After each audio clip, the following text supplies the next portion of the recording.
Today's show brought to you live from Lounge Media Group Studios. It's Pedro and the Freight Hound with the Logistics Lounge. Just you wait, change is gonna come.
The views and opinions expressed on this show by its guests are not necessarily those of Lounge Media Group or the show host. So if you sue someone, make sure it's the party responsible for hurting your feelings. Also, grow up, be an adult, and understand not everyone thinks like you. And that's okay.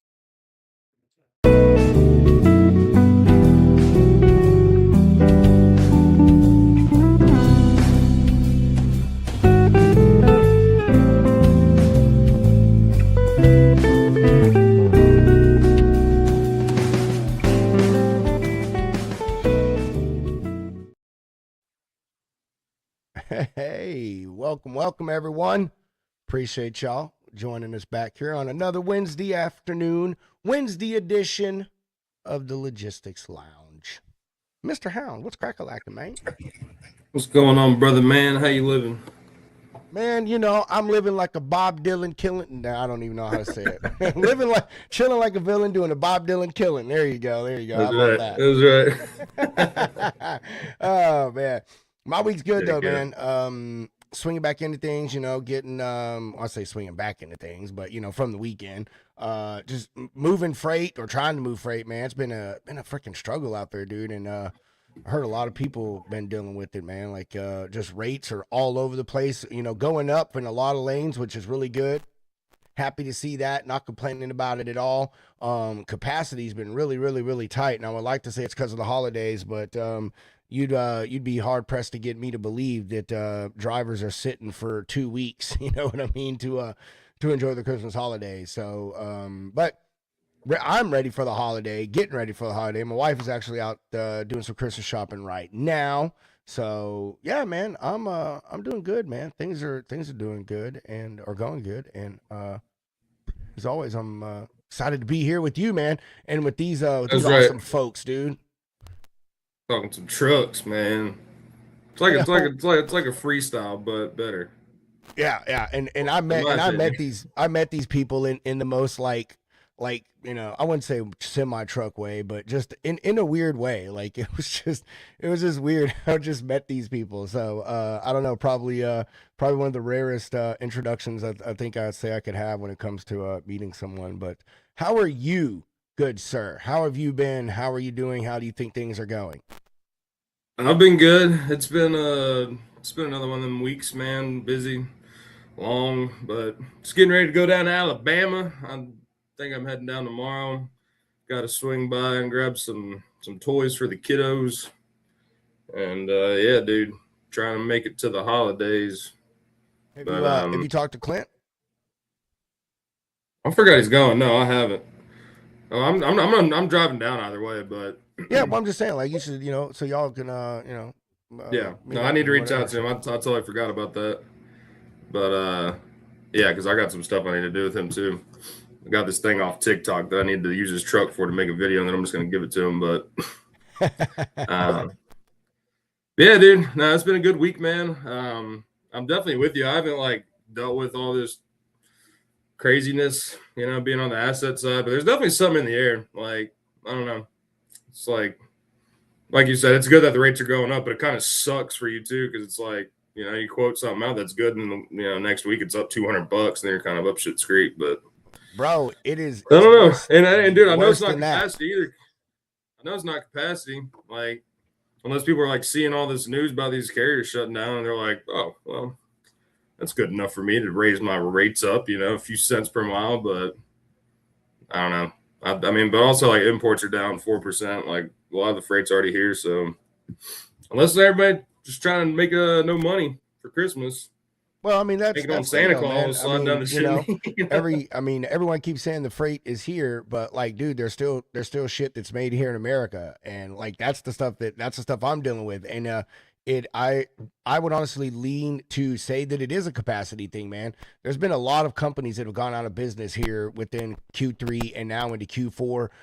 The ELP thing, the non-domicile driver, like all of these Yeah, CDLs, I mean, it doesn't sound like a lot, but yeah, and I it's starting to. wonder how many of those companies that don't have domiciled, drivers that are just like laying low And until all this shit kind of exactly, blows it was over, just about to hoping say, for it. and that too. I have heard whispers of that too. Like certain carriers are just having certain drivers, or they're laying low, not being as risky as they were with where they send their drivers and stuff.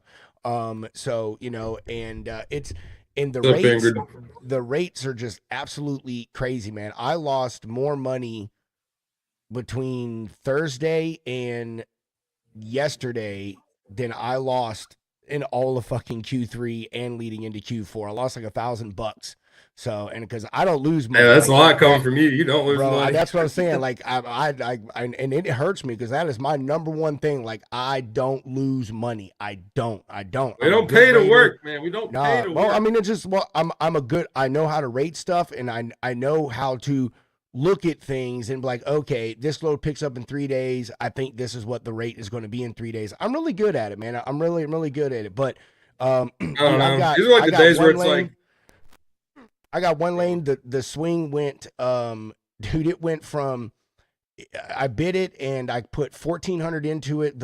And the lane was running to the driver at like 12, I think 1192, I think is what it was. And it was like 290 a mile, some shit like that.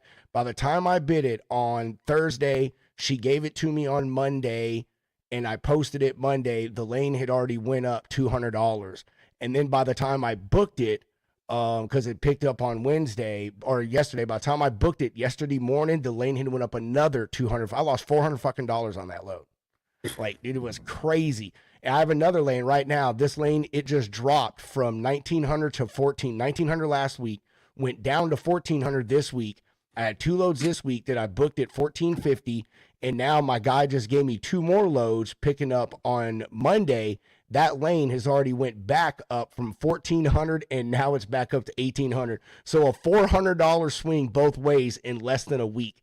It's crazy, bro, and it's affecting the customers too, the shippers, because like this guy, when this customer, when he sends me stuff and he says, hey, bid this, he is wanting me to do that so he knows what to tack onto his invoice to his customer for the delivery fee. So, like we both end up losing out of the deal, because when I got to come back and say, man, hey, I told you 1,650, but dude, now I'm gonna need 1,900. You know what I mean? So we end up both like eating stuff, and it's Man, I'd almost start documenting that, and then like take that to your. I'd start documenting that, and then take it to your customer and have them take it to their customer. Or like, I mean, you said it went up and down and back up $400. Yep. Like, yeah, shit, give me a window, dude. Just give me a window of time. Like, give me a couple extra days to have it picked up, because I've seen big accounts like that. Because like the markets will swing. Like, that is kind of common, but.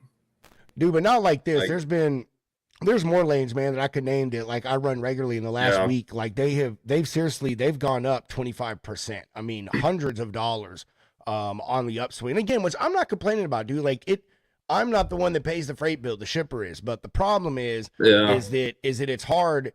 A lot of these shippers don't understand this market stuff when they're like, oh, well, last week it was 1,200. So why are you telling me 1,600 this week? Bro, that's just what it is. That's just what it is.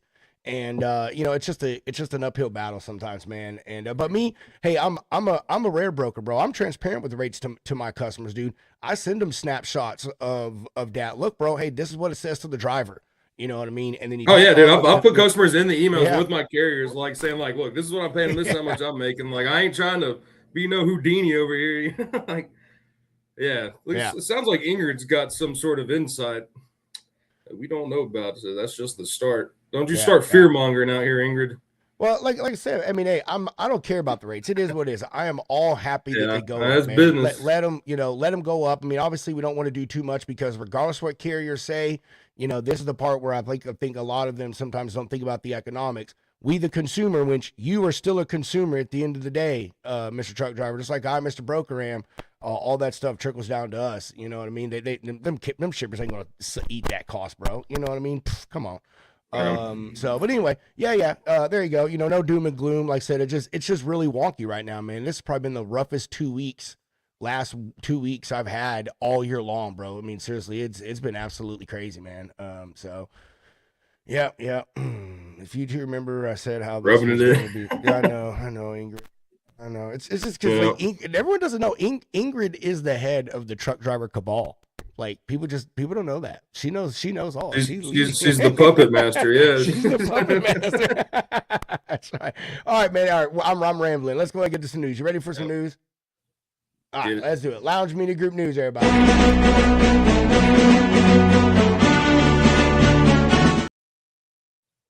All right, we move from not so much doom and gloom, but to some positive stuff, I say right here. A panel of private sector advisors to the U.S. DOT is recommending that they coordinate 2 major infrastructure projects that could have significant implications for truck markets.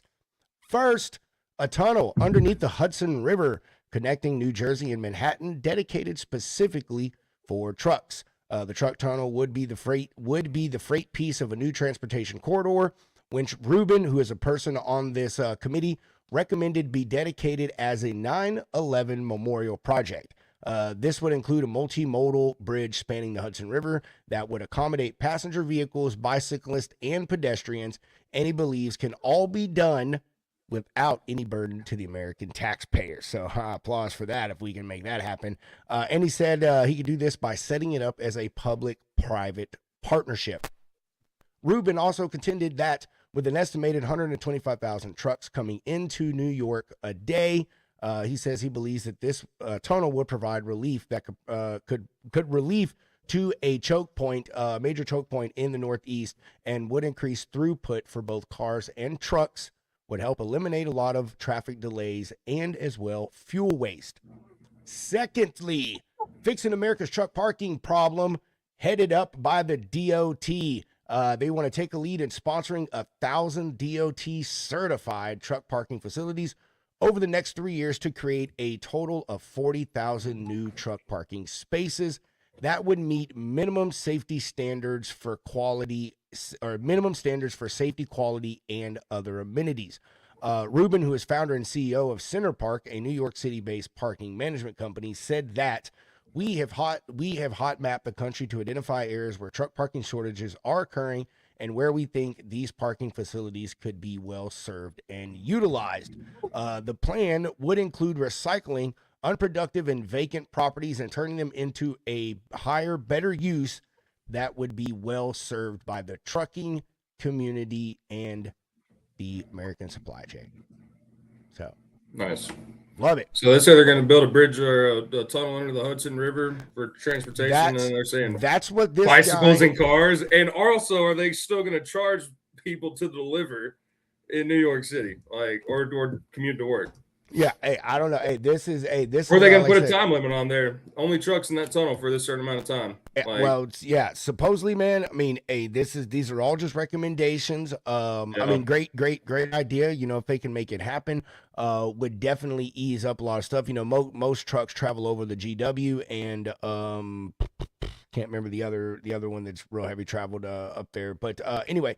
I mean, would be a good thing, you know, and especially they would make it specifically, you know, mainly for commercial vehicles, like during the day, and maybe let cars, you know, on like after 9 p.m. or some shit, you know what I mean? And even the pedestrian thing, I think it'd be great. Let the pedestrians on it whenever too. So that would be fantastic. And obviously, and then the DOT parking spots, are they giving out free inspections?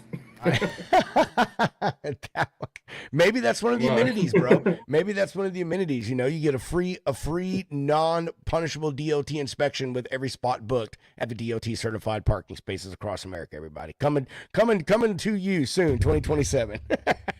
Yep, free parking with free tickets. Come on. Oh man, oh that's good stuff, bro. Well, either way, I think it's good. You know, it's good. Yeah. Good news. You know, we'll see what comes of it, but still good to see something positive like that. You know, this private committee recommended these things, and trying to address two important things. You know, so anyway. However, let's be honest before we get the guest on. This kind of is a little man. What's the word I'm looking for? That guy would really benefit from these truck parking things, you know, him being the owner of a parking management company. So I think it's a little ironic that, you know, that's the other thing that he came up with. He's like, by the way. Oh, man. You got anything you want to add to that, bro? Nah, that'll be interesting to keep up with. Yeah, we will. I will see, make sure I track some stuff down. So, all right. Ready to get to these guests? Let's do it. We've been making them wait. Right. Yep, we have kept waiting. All right, Brad and Hollie with Trucking Awesome, everybody. Going down till the sun comes up.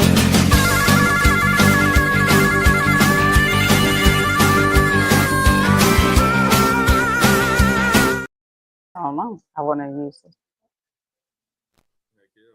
Welcome. How are y'all doing? Good, and y'all? We are doing fantastic. You still munching on them peanuts or whatever? I had to skip. Really early lunch. I'm with you right there, man. Them boiled peanuts are good. Man, these are Louisiana Cajun dry roasted. They actually soak them in a Cajun seasoning before they roast them. First peanuts I ever come across. Actually, the peanut itself is got the seasoning in it. It's amazing. You'll have to send them some. Yeah, I have to send y'all some. That'd be awesome. Man, Heck yeah. Those things are That does freaking sound bomb. good, Our dude. local co-op up here sells them in 25-pound boxes. So I would have picked up 2 of them today and divvied them up around the shop. That's why I like- went to get my chicken feed. Yeah, I picked up a chicken feed while I was back there. Hey, man, that's what we do, man. I do that with my wife, and I know I need something from the store for myself. That like I'm like, man, she probably don't need to buy this. Babe, you need me to get you anything from Walmart? For sure. Now I know why he got the I chicken found feed. it last night at the tire shop. Where I had to have a tire fix, and he had them in his shop. I said, dude, I don't know where you got those. I need 2 boxes. He said, man, go to the co-op. They got them. That's where I went.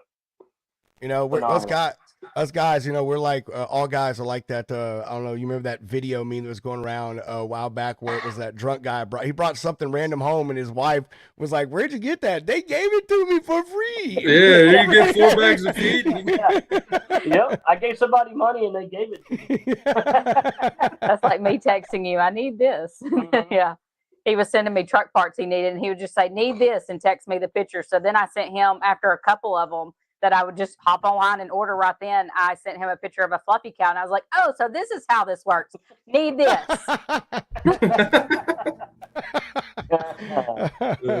See, It Brad, still hasn't shown up in the mail yet, though. he's like, they're on back order, babe. They're on back order. Yeah. Suppliers. Born next year. Yeah. Oh man, that is so good. Oh, that's funny stuff. Well, anyway, how have y'all been since I saw y'all at Star Stripes and White Lines?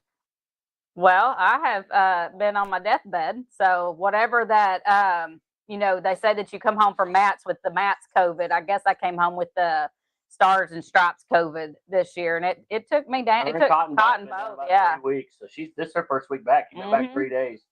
So she's Daggum. been out doing what she can from home to help them, you know, as she can, some of our PR stuff and online stuff. But yeah, we've been flying solo up here as far as office leadership for 3 weeks. So. Nobody's been keeping them in line. He's like, man, it has been the best 3 weeks of 2025. Yeah, mom's out, no rules. I spent 3 straight weeks in the fab shop, in the paint shop, and in the back there where I don't get to spend as much time as I like because I help her, you know, with plans and programs and the design work for all of our CNC automation machines. I have to handle all that. Well, when she's not here, when those aren't running, all we've got is assembly going on, and so I don't have to be up here. It's been nice. I've had a lot of paint work done this week, last 2 weeks. So, luckily, I had enough up front for the team that builds everything and puts everything together. They had plenty to work on. I did run some. I mean, I ran some a couple weeks ago to give them. But with our production capabilities now, we can spend a week on this machine and run more kits than they can assemble in 3 weeks. Mm-hmm. We can run about 20, 25 interior kits for the front for the upholstery shop, and get them all on racks and get them ready to assemble. Then they've got about 3 weeks worth of work to just get them all on panel boards, get them assembled, get the accessories built, get them out the door. So, yeah, Holy automation has completely changed the whole anatomy of our company. We've spent the last 2.5 years automating all that, I guess. Mm-hmm. It's really nice in the last 2 years, it's been a whole turnaround of what our capabilities are here. You can really spend a week focusing on that, and then that gives me about 2 weeks to, you know, do callbacks, work on social media, go to Cotton's programs, or it gives me more flexibility. And then travel too. You know, the truck show. Oh, the truck shows is when the truck show season starts, she's gone somewhere up to 6 weeks at a time. So we'll do a huge production run, get all the work orders that are on the books. Because right now we cut a 2-year backlog down to about 6-8 weeks is all our backlog is now. From by automation. We used to have we had about an 18-month waiting list 2 years ago, and we beat up that 2-year waiting list and keep current orders up to where our turnaround time's anywhere from 6 to 8 weeks on just about anything. It's really nuts. Minus if he has to come in and design something, or now if it's a full custom kit where a guy sends me all this custom work he's done on his interior, or we're doing custom paint on it, or I've got a hydro dip, or the more I have to touch it, it doesn't even fall into the production line. The custom kits have their own wait list. It's when we can get to it. But if it's something that I have on that machine, we just rock and roll it. Just glue it up and get it out. Man, let's go. All right. It's pretty crazy. Y'all already got me intrigued. You've already got me intrigued. So we'll have to go back and explain how important and how big that really was, because when we started 8 or 9 years ago.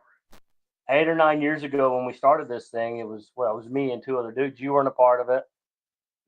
Strictly accidental. I mean, long story short, we had a distribution company Believe it or not. Nope. Save it. Nope. Save it. Not long story short. You can't long story Yeah, we short. know how that goes. Okay. Yeah. Nope. You can't do it. We've already been down this road before.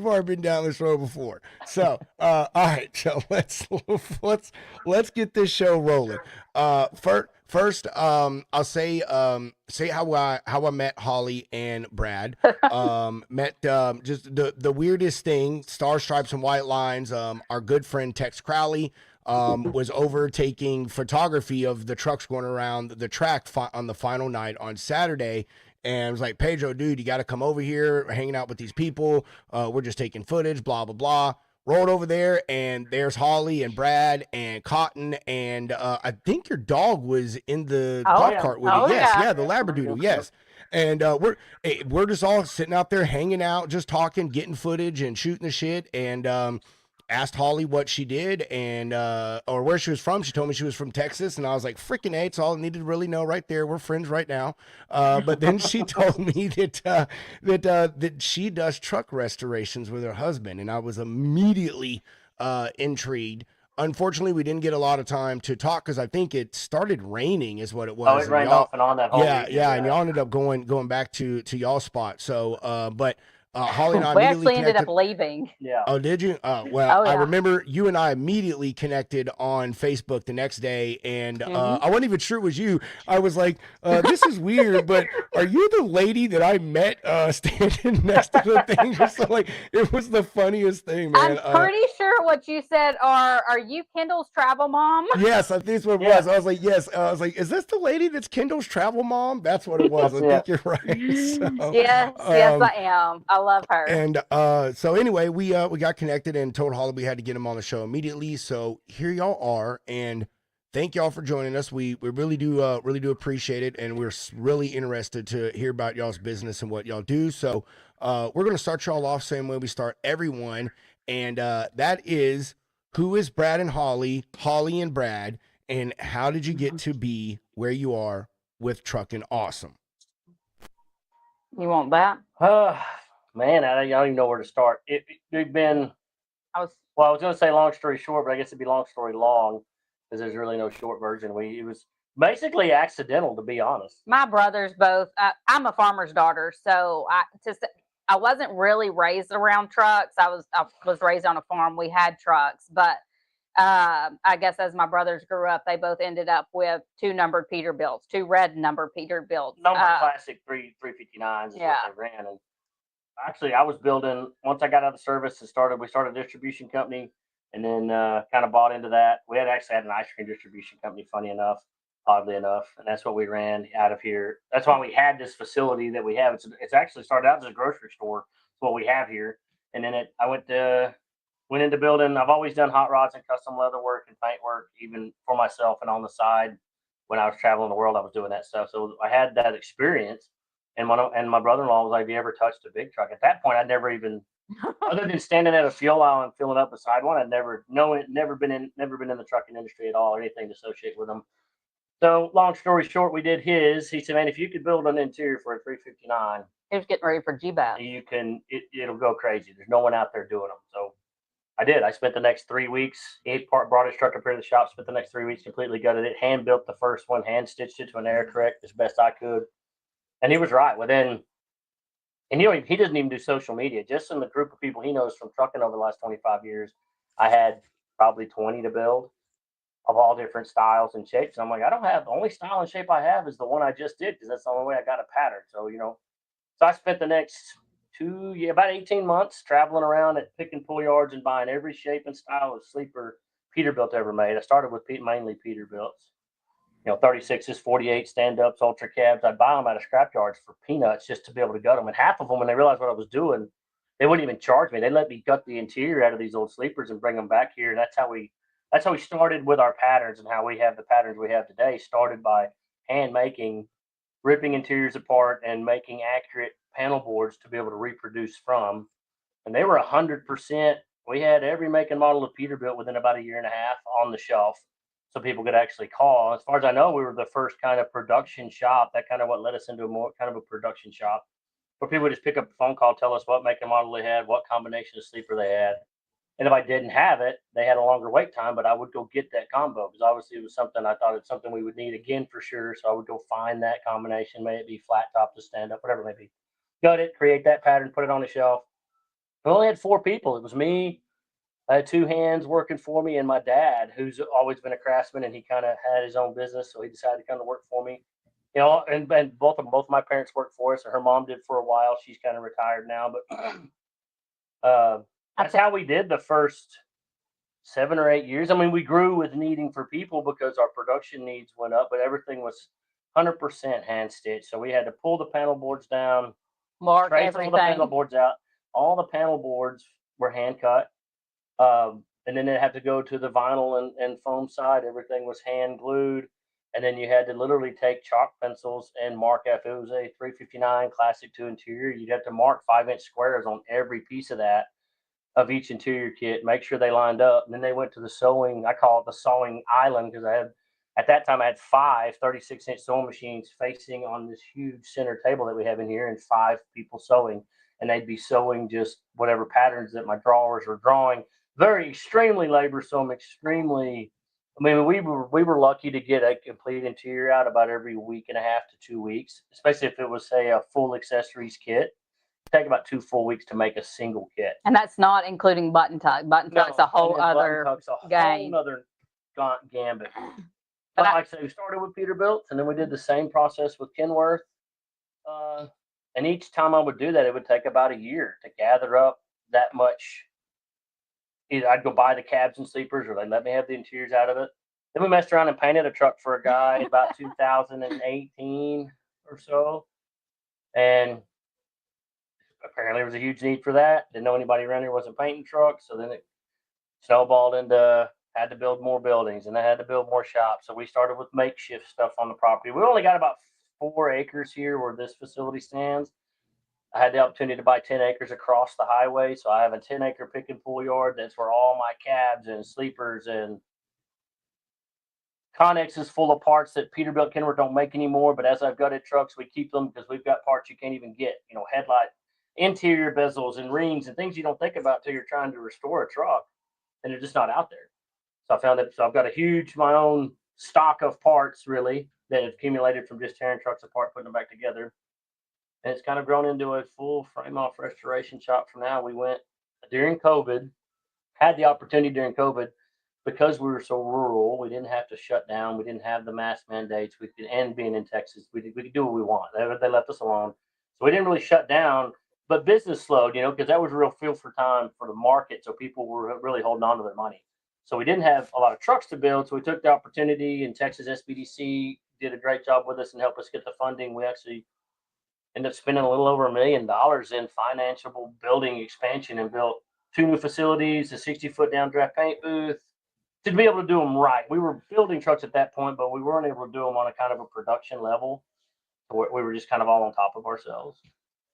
So that gave us to where we can work on about 6 trucks at a time in different rotations. Now we do insurance work. So we don't really do any restorations local. The only business we do local is insurance jobs. They'll wreck a hood or bust a hood. People around here just don't spend that kind of money on their trucks. All of our restorations come from all over the country. Everywhere. Like we've got a family coming that'll be here in the morning. They're from Sheridan, Wyoming, driving the truck in. It'll be with us for 6 or 8 months.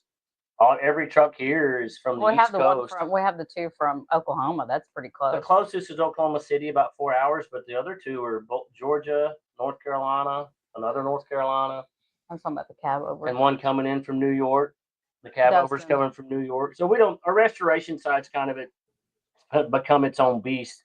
Still under the same heading, but you really don't really blend the 2 much. We do build custom interiors for every truck we build, but the production shop up front is what's been such a expansion hassle, I guess you could say. I had to have a stitcher. I got with a company and they hand built the custom stitcher I have now that will actually do a full 60 by 120 surface sew pattern at one time. If I can draw it in my CAD program and convert it to my stitch program, it'll stitch it. So now it's completely changed the anatomy, but that took another 2 years from start to finish, that machine hitting the ground. Because then I had to take 100% of what was essential hard patterns that we were hand cutting, and I had to physically draw measure and draw them in a CAD program and turn them into a readable format that we bought a router table. So now I had to draw them all into my panel board. We have every make and model of Peterbilt from 63 to current, including new 589s, drawn and nested in a CNC program now.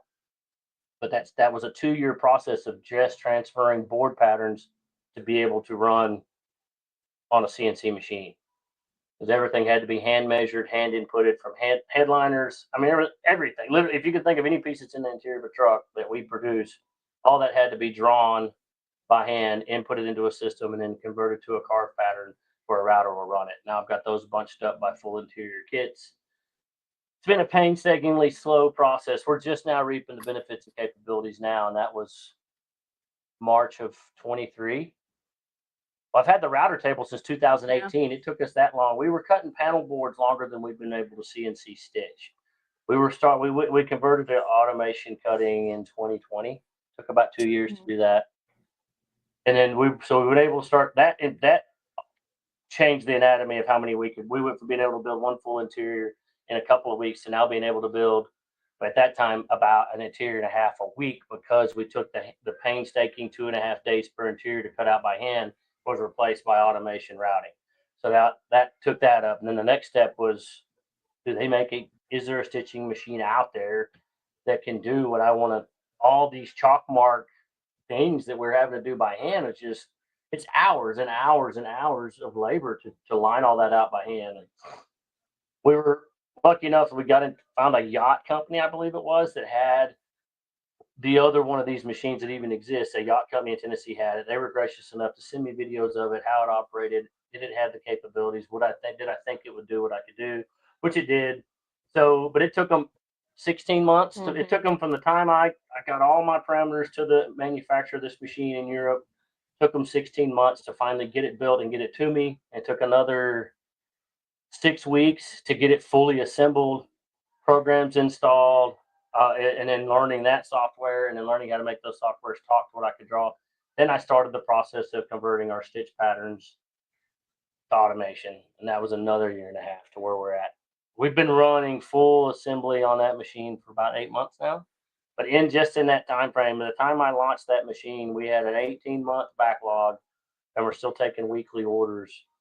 Like I say, in 9 months, we've ate up a 2-year backlog, and now our wait time is 6 weeks or less on just about anything. And I can't even walk a straight line or stitch on a button, but he has me running that machine. She can run the machine now, and I've trained one other to do it. Just because it is so, I'm not really going to say it's finicky, but the attention to detail is very important. Her name is Bertha, and she knows when Brad leaves the facility. But she's massive. She is. You have to talk very sweet to her. I'm the only one that can load a pattern in it, walk away, go design work, leave the building, go out back, and come back, and she will finish the pattern on her own, and no problem. She can't look away. She knows when Brad leaves. She's very picky. She's a big girl. So three immediate things come to mind. First one is for you, Hollie. Go have that man checked for ADHD. Get him medicated. Yeah, you should know what his IQ is, because I have had him tested. Second, I could be in Mensa. They say whatever that is. Dude, that's amazing, man. My dad was in Mensa. That's you gotta have a really high IQ to be there. Second thing, amazing freaking story. Third, I don't even know where to start unpacking all of actually, and now four. Damn, if that was not long story short, that was short story long. as I don't know who said it to me the other day. They were like, all right, man, so long story long. Like There's not a good way to say that. That's really knocking out we miss the whole hardships that we've dealt with over the last 5 years with this company, which we don't hit the low spot. That was just a lot of the highs and the just time troubles is all. I tell everybody, because we had another business at the time. I had a full spa. This is my third trade. I think I was a court reporter for about 10 years, and he did leather work, and then I was an esthetician. So and then we cut the esthetician stuff back to about 2 days a week so I could be home with Cotton. And I tell everybody that he put in the blood and sweat and I put in the tears, because in the midst of all of that, I'm having my first baby. We're raising Other boys. So we raised 4 kids in all So this. yeah, And three of them I are pretty much grown. Cotton's the last one in the house, so he's getting raised by grandparents pretty much, because we were made grandparents 3 years ago. 'Cause my oldest son is 23. My grandbaby's 3. So 3 years ago, so Cotton became an uncle at the age of 4 and all that whole deal. there was lots of tears shed. There still is. Yeah. So, honestly, my first real question is, y'all, you were just talking about the other careers that y'all had, and specifically during the time that y'all started this, you had at the ice cream distribution, and as soon as you said that, bro, the song by Master P, Ice Cream Man, popped into my head, and I don't even know why. So anyway, and I know you said you got approached by a friend, to help do something to an interior, but after doing that, it's one thing to do something for a friend, man, but what made y'all walk away from the distribution business and the ice cream stuff, man, to do this? Is this what you always knew where you wanted to be, was something in automotive and messing with trucks and cars or whatever it is? Or, what is it? What made y'all leave that to do this, Brad? It's his ADD. It is 100% his ADD. I have always done restoration on my own vehicles. I've always been one that worked on my own stuff. And like I said, I was doing hot rod interiors and boat interiors and restoration for years, just as a hobby for fun. So I had the skill sets, but the main thing was the money difference. Honestly, because the ice cream business, yeah, we were doing, because it was ice cream novelty business, by the way. So we had 3 route trucks that would run 6 days a week. We were servicing 340 gas stations in 4 states. And then we were servicing, and then we got into the school service about our second year, and we ended up doing almost 400 schools. We would go from here to Beaumont and all the way into Louisiana, up central Arkansas, almost to Missouri, and back over to Oklahoma. We had a huge travel route. And then it's a penny market. You're selling ice cream bars and novelty bars. Of course, they're all pre-ordered. You know what you're getting when you're going. But the overhead, the expense, the cost, the labor, the people, keeping good drivers, all that mess. I'm like, man, I could stay right here. Because I had 2 competitors encroaching on me. It had Nestle and Hershey wanted me real. Nestle and what was the other one? Was it Hershey's or Mars? Mars. It was Mars and Hershey. They wanted me really bad. They wanted my business. Oh, but I had grown this. And around that same time, Bluebell had that big And Bluebell issue. fell out with that listeria back in 2015 when they got hit with listeria, and it shut that. They had to rebuild that whole plant in Bryan, Texas. There was no Bluebell, for like 2 years. That hurt. We had to reset that system then because we were carrying all their stuff, and then we had no ice cream. So we ended up having to find. We ended up bringing Highland Dairy ice cream to Texas, Hers snack chips to Texas, just to have to fill that void, which people were thankful. Anyhow, it just kind of worked out. I was able to sell all of my equipment in our stores. We just basically sold service. Didn't really sell the company. We liquidated it to a Hershey competitor out of Mississippi. He came and bought all of my freezer boxes in place. He wanted my routes. We were already established. He was coming to this area anyway, and it was just kind of a God thing. It was easy. We're like, this is our way out. He bought my huge walk-in freezer, sent a crew in, disassembled it, bought us out, lock, stock, and barrel, trucks, trailers, all of it. He wanted all of it. So that was and we were ready to do a change. We had backup orders for interiors already. The front half of our distribution center was already an upholstery shop because of the business, the need for the truck deal. And then building trucks is just, like she says, ADHD. I like finding new projects. If it's something new that I've never done, I obsess over it until I can master it. Literally, I've worked here 80 hours straight before. That's why I love doing the full custom interiors, when people can dream up crazy stuff that I know I'd probably be the only one that could do it. But it always shuts down production because I end up taking over the whole place to do it. But I don't know. I have an addiction to that. That's kind of my addiction, is just being able to do things people can dream up, and it's exciting. It keeps me interested. Did you see the Canadian tuxedo at Matt's? No, I don't think so. Maybe. I don't know. Matt's is like a blur to me at this point, to be honest with you. It's in the trucks. Trucks lighting. the lighting booth. But he did that, and it is a complete one-off. Do some research on it. Look at these seats that he did. They look like a denim jacket. The seats are full 3D denim jacket built in. I mean, snap buttons, collars, everything. It was really cool. But he did shut my production. I just went home for 2 weeks because I would ask to help, and then he would get mad at me for just asking to help, and it was in his head 100%, and there was nothing anyone could do, and he just stayed mad.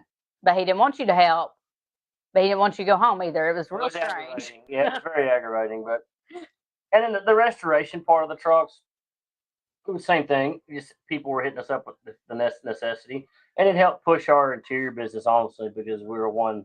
Very rarely do you get to go to one shop and get all your paint work. We don't do heavy mechanic work. We prefer to have all your mechanics done before you get here. So if you're going to do a rebuild or platinum, whatever you need done, we want you mechanically sound getting here, and then we'll blow it apart as deep as you want to go. I mean, we've got in-house blasting now. We do all of our in-house coatings.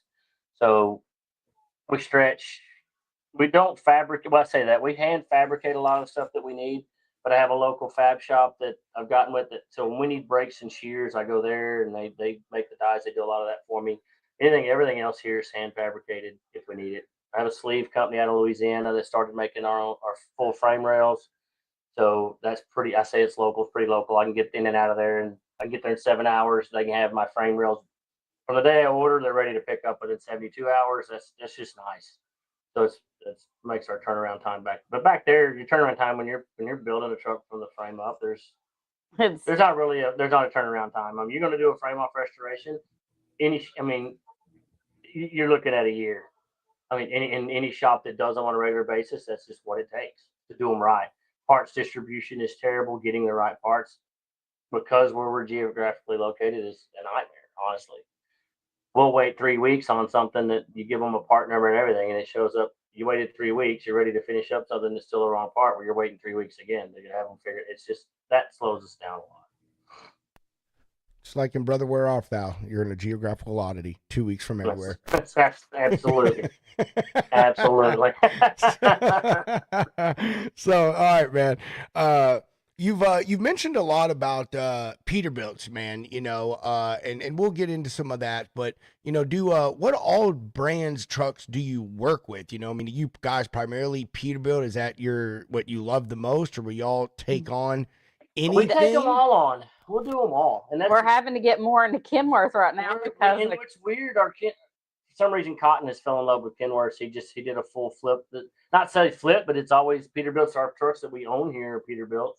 And he's this summer he is Kenworth kid now. So, which is funny, the 4 trucks that are getting ready to be finished out of our shop in the back are all Kenworths. We've built more Kenworths this year than I have ever.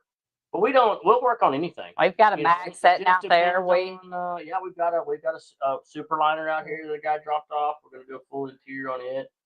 But we'll work on anything. Now, as far as our mass production interiors, we're only as good as what I have patterns for. So Kenworth and Peterbilt is what we have the main call for. I do tell people, like our 362s and 352 cab overs, I don't have the patterns for those. I didn't. I do now. Now we can build both models of those, all 3 models they offered. But we offer discounts to customers if they've got a 352 or 362 or a truck I don't have. I'm like, hey man, I will pack up shipping boxes. I will pay for shipping. I'll send the boxes to you. I'll give you a discount off your interior, and I'll pay freight to get the old one here. Because now that we're automation, I only need it one time. Once I spend a week and draw that in on my CAD, once we can run his, he gets the first of that model, but then I can run a million of them. The only difference is what stitching you want on it. Well, that's not a problem at all. The panel boards don't change. What you have stitched on it, you can dream up. The sky's the limit. If I can draw it in there, this machine will put it on your panels, which makes it you can make it completely unique. But we're trying to grow into the Freightliner market. Yeah, we have. Trying. People tell us there's a need, so we'll change gears. Like we pushed into the Mac market this year. We spent a lot of time up in the Northeast at those truck shows this summer. It did well. We actually got a lot of Peterbilt business and stuff out of it because that's a given. But we offer our model Macs and some of the classic Mac stuff because people were. This year will be better because we'll actually have Mac interiors to show there at the show. So this year we went to Madison and Wisconsin, and then they invited us over to Pennsylvania to the show there in Macungie, and I came home with 2 or 3 different Mac interiors Yeah, people for brought 'em us to the that show people and were those just so great excited, models. but couldn't really make us sell because we didn't have the Mac interiors to showcase. But it definitely helped get our name out there in the Mac industry. So, But we'll work on Freightliner, whoever, if they've got any, if their interiors, it don't have to be in decent. It's got to be decent enough shape that I can get the outside perimeter shape of what it's supposed to look like and where the break points are going to be. But it can be roached. It can be. I mean, if I can usually figure out what it should look like. But if I don't have the pattern, if I can get them to ship it to me, we can make it and then we can offer. That's just another model that we'll have in our repertoire to offer moving forward. we have a the K100. Yeah, it's a cab over. Yeah, that somebody has sent us. So we'll get on Just that got it a pretty few weeks soon. ago, so I'll be able to draw it up. We'll finally be able to offer the K100 cab overs. Did an international 9900. Trucks that come in here, I try to work deals on with guys if the truck's coming in here for paint work or some type of insurance work or whatever. I get them to, hey, if you leave it with me an extra week, I'll give you a great deal on interior, maybe even give it to you free because I don't have this model. So I'll gut their truck, design it, run it through the production shop, and then leave here with whatever they needed fixed plus a new interior. But now I have that pattern for that model forever. So it's it just benefits me to be able to give, even if I have to give that first interior away, it pays dividends because that adds to our list of capabilities of what models we can offer. We're only restricted now to having patterns to the models. We will literally make any of them. So what is that process like? I mean, when you were hand drawing this, you say, you'd get these sleeper cabs or just the cabs in general. Like, are you just like cutting out the seats, or are you just measuring? Like, how did that process work? And then like now you're talking, are you inputting this through AutoCAD? Did I hear that right? It's a type of CAD. I use VCAR for a Okay. lot of my programs because I only need 1D. I mean, I have a 4-axis router, I have all that, but I don't need it. But yeah, actually, I'm drawing it all old school scale. Like I'll take say the rear wall or a door panel I've never done.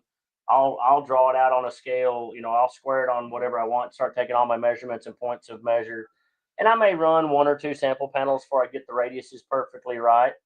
But yeah, I'm having to do all the measurements and drawing and inputting it into the VCAR program, which is a 1D CAD program, and making it to where my router will cut them out. Like I said, but I had to do that for every panel. So it takes, for instance, like a 63 stand-up Ultra Cab, Peterbilt 63 with Ultra Cab stand-up sleeper. I think it takes 5 full panel boards. So we had to have our panel boards custom made too, because most of these panels in trucks, the reason the average upholsterer can't build these interiors, they can't get panel boards big enough. So I had to find a manufacturer that actually manufactures. We have to buy, what is it, maximum, I don't know, 1,000 of these at a time. It's a pallet load. We have to buy basically what they can haul on a pallet, which is 5,600 pounds. We have to buy that every time. But they do a custom run. We have our panels custom made at a 60-inch by 120 inches. It's the size of my router table. But that reduced my waste in makeshift panel boards because now I can have full 63-inch headliners in a single board. Scored, cut, all the light holes cut out of it, everything, so we can literally run it. I think it takes 7 full panel boards to make that truck interior on our router table. So he'll run that, and he can run that in about an hour and a half now, a full interior kit, and then it moves on to the assembly side. And then it takes longer to glue our vinyl and foam together than it does to run our panel boards. But yeah, that's the painstaking part that only I can do. It's all done.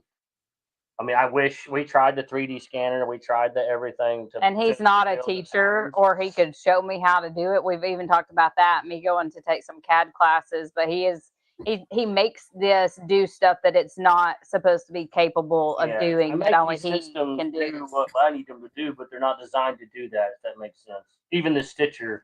And he's not a teacher at all. Yeah. So him teaching me would result in a divorce. He had to teach someone else how to use Bertha for me to learn how to use Bertha, because him teaching me how to use her wasn't happening.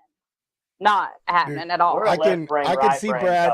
I can see Brad right now. Like I can tell just in this hour we've been together. Brad and I are very similar, and I can see how Brad teaches people. Brad is all right. So what you're gonna do is just move out of the way and let me do it. He had to show me one time how to thread the machine, and I was like, wait just a second. We're gonna go ahead and video this. Oh, it was a I'm nightmare. videoing everything that you're saying, so you can't come back and say you didn't say to do this part. But then also, I don't have to ask you again, because if you ask him again, it's game over. I am a terrible teacher because, well, the thing is what do they say?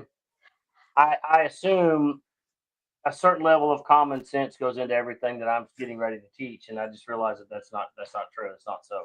I have a If lot of common was sense. true, it would be more common and more people would have it. So I have to really dumb things down at a level that I'm terrible at dumbing it down. Not because the people are dumb, but there's just things that I would just assume that His you brain you does would not know. work like a normal human being. And My wife says the same thing to me, Brad. She says, babe, she said, your problem is that you assume that everyone has the level of competence in this particular task that you do, or Right. knows the other parts of this that you do. And that's just not the way it is. And my answer is always like, well, I can't help that everybody else is stupid. No. Don't start saying that. I have gone down that road a few times, mainly in the back, not with her up front, but I will leave a conversation real fast with him. yeah. Like, Oh, I I can love leave that. in this conversation. Oh, I can this tell is that I've good, crossed man. the line, and I've got our general manager who's not here today, but his name's Todd. And Well, he went to get cotton. and he's picking up cotton for us. Anyhow, he is our buffer. He understands. He's a perfect fit for us because he helps explain what I don't get about her when she's out on a rant today, and I'm like, I don't understand what the heck's going on. And he's the same way when I misspeak and she walks away from a conversation. I'm like, I don't even know what just happened.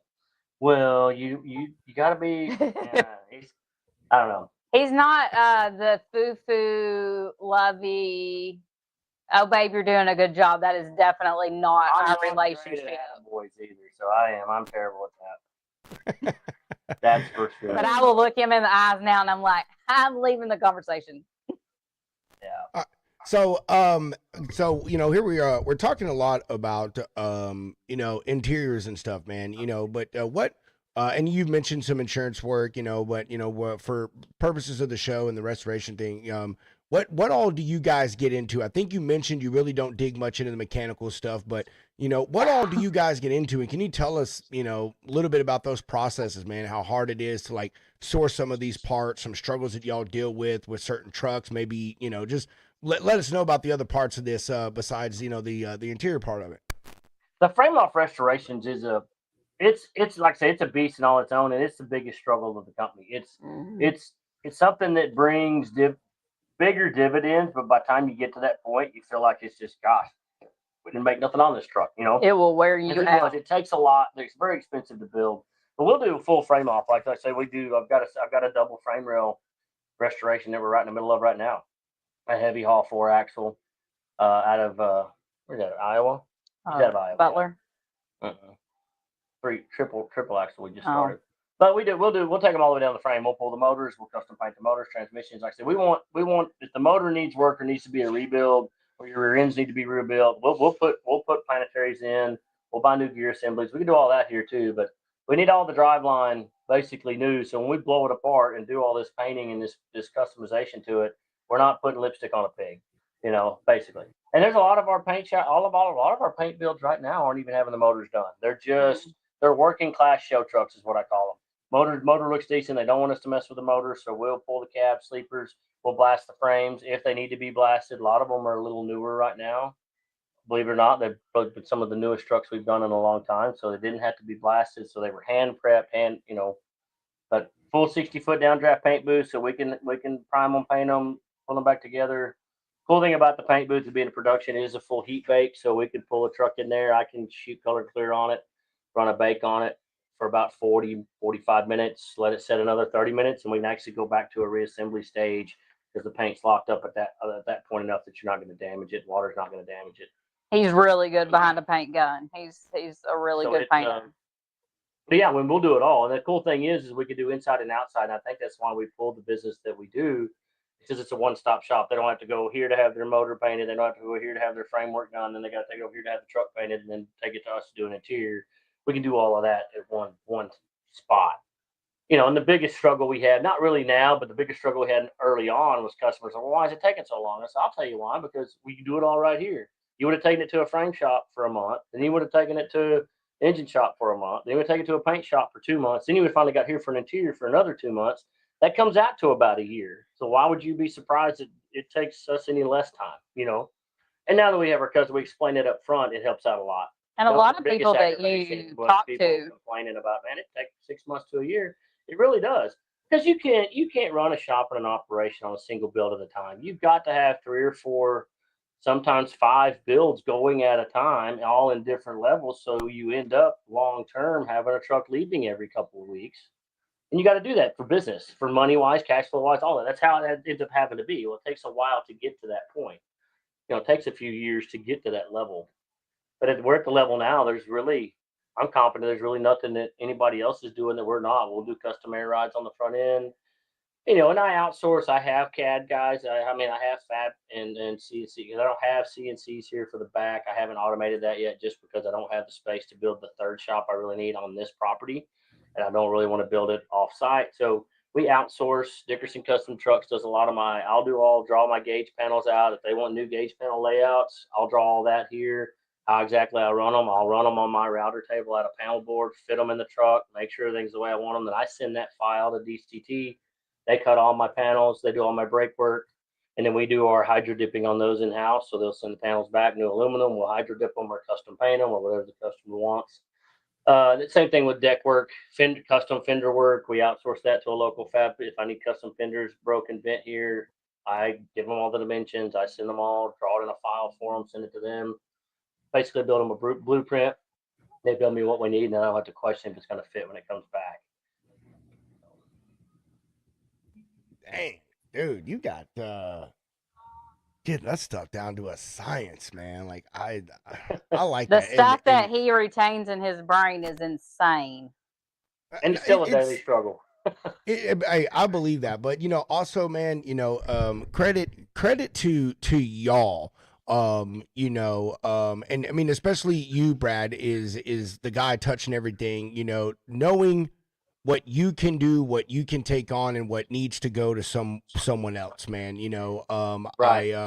I'm just really getting into the truck customization. I'm a car guy, man. Like when it comes to cars, I have seen so many fucking car builds in my life. I've watched my dad rebuild I don't know how many cars, and I say that to say that a lot of people that resto stuff, fix things up, man, we have a real big problem with letting other people do things that we may not be too good at, you know. And for the sake of your business, you know, realizing, hey, this is what I got to do to get this project done and move this thing along and meet this timeline that I'm giving this customer. This product line is better offering than mine, you know, so forth, so on. So and you know, you partnering with other people in the industry, because I mean, let's be honest, we're all friends in this thing, but when it comes to business, sometimes we aren't too friendly with each other in the trucking and logistics. Absolutely. Yeah, man. Yeah. But it takes all of us to make this work. I mean, it takes everybody. We're good friends with Trish and Tim over at Easy Pete. Oh, yeah. And people will think that that's weird. Super close with Dustin and Molly at DCT. I mean, like you said, I'm Kendall's travel mom. But there's no reason to make enemies out of them. It takes all of us to make all of this work. But it took a while for us to find, because you hit a good point there when you say a quality that you don't want to sacrifice because you don't have the time. And I'm fully capable of doing all those things in here, but the money having to spend when these people, that's what they do. I mean, Dickerson builds custom trucks too, but their main repertoire is their customization side. I mean, we've been up there multiple times. We've done custom work with them. Their brains work a lot. His and Dustin's brain are a lot alike. He's very ingenuitive. He's very smart. And he gets me on a conversation. I can have a very short conversation with him on explanation and he'll nail it. He knows what I'm talking about. And it's very rare in the fabrication side. Usually a fabricator wants you to over explain because they're going to feel liable if it ain't right or whatever. But a lot of this stuff it's not rocket science and it's not hard. It's just finding the quality, making sure I was going to get what I want and finding them. It took 2 years for me to finally, I think I'm going to outsource some of this to those. Even though it's in Indianapolis, it's not close, but we make that road trip pretty regular, or we'll meet them halfway for stuff that I don't feel comfortable being shipped because we just can't afford for it to be damaged and start over kind of thing. Truxedo had to be hand delivered. We had delivered the last 3 kits to them, and then we've also picked up parts that we needed hand broke from them because the cost effectiveness is just there. By the time I take the time to set up and don't have the automation brakes and things and hand plasm this stuff out, no matter what it costs, it's money in the bank because I can move on to other projects while I'm waiting on that to get done. and that's easy. That's easy peasy. Are we still building our own T-bars in house? I'm thinking we're real close to probably outsourcing that. Now that Dustin and them have got the new laser, he got the 30-foot laser. I'm going to start outsourcing, drawing custom T-bars. Hoping to have some crazy stuff out there before Matt's that. Well, he'll probably use it too, but I'm going to send, now that I can send him files, even stuff as big as huge T-bars and anything that I want cut out down the middle of deck plates. He's got the laser to do it. He got a 30-foot cabinet laser now. It's just amazing. So that just changed. I mean, we can take 110-inch day cab truck and I can do a single deck plate on that run with custom stuff in it. That's crazy. That changes a lot. I think it was, you did that one. Yeah. Yeah. You know, horseshoe air boxes and stuff. Just if I could dream it up, but I can outsource it to him much quicker. It's off my plate, send him the file. I know it's going to come in exactly because he literally can take my DXF file, throw it in his machine. It's going to cut it exactly how I cut it out of the demo board here. So I'll run it out of panel board, make a cardboard version of it so I know it's perfect, and then send him that file. He can load it, and I know what I'm getting back is exactly what I need. And it's off my plate until he shows up. Then we can do our paint work and stuff. So. Yeah, man. You know, it can be difficult to find people you jive with in any business when it comes to outsourcing your stuff. And it's as you talk, Brad, I don't know why, but I'm playing like conversations of you in my head, and like I could just see Brad. He's like, "Yeah, I jive with this guy," and to Brad that means, "All right, hey man, take this thing, make it look like this thing, touch this other thing, make it circled, squared, and paint it blue. Got you, dude." And then you get it 3 weeks. That's exactly what I was talking about. he likes people, but for him to have that level and trust, but we clicked with Dustin and Molly right off the bat. I mean, because Molly, they're very left and right brain too. Molly's about as far the other way of Dustin as I am from Holly. It works. And it makes a good mix because she does kind of. And they have all girls, so they have 4 girls where we have 4 boys. So I love getting to be. I tell them at every show, thanks for sharing Kendall with me because that's really the only girl time I get. So yeah. I like it. Well, I totally get it. Hunter and I are left brain, right brain too, and we're the same way. Like we talk in every shorthand. It's literally like that. It's like he's like, "All right, Pedro, make this, take this, do that." And I'm like, "Yeah, Hunter, take this, make this, do that." And he's like, "Oh, that's exactly what I was talking about." So it's hard to find someone that gets exactly what you're talking about, man. So that's good. And our hiring, talking about people though, our hiring pool has been a nightmare. I mean, because where we're at and we're so geographically, yes, it's all. We've been through. We got audited by the Department of Labor about 4 years back. Damn. And at that point, we'd already been through. We had gone 80-something people had already come and gone. Dang. We were already at our 5-year mark at that point. We're well over into the hundreds now. Just it's bad. I tell people when they start here, I said, dude, if you don't like your first day and the first truck that I task you to work on, you're not going to like your 100th day or your 10,000th day because all they do is change color back here. The work we do, and except for the customization part, the basic disassemble, reassemble of a Peterbilt or Kenworth don't differ that much. So if you can't jive with what we do on your first day, why waste anybody's time? I'm not telling them they have a 45-day grace period to even talk about if it can be permanent. Most of them don't even last that long. I tell them 60. It's more 60 to 90. And like I say, they're usually in and out by then. We start at 5 a.m. We're out of here at 3 p.m. Monday through Thursday, and then they come in from 5 a.m. to 9 p.m. on Fridays. So you get almost 3-day weekend with us all because our 40 hours are in by 9 a.m. on Friday morning. And they only come in on Friday morning to make sure workspaces are cleaned up, prep for the next week, move trucks around if they need to, so they can come in at 5 a.m. Monday morning and get back after it.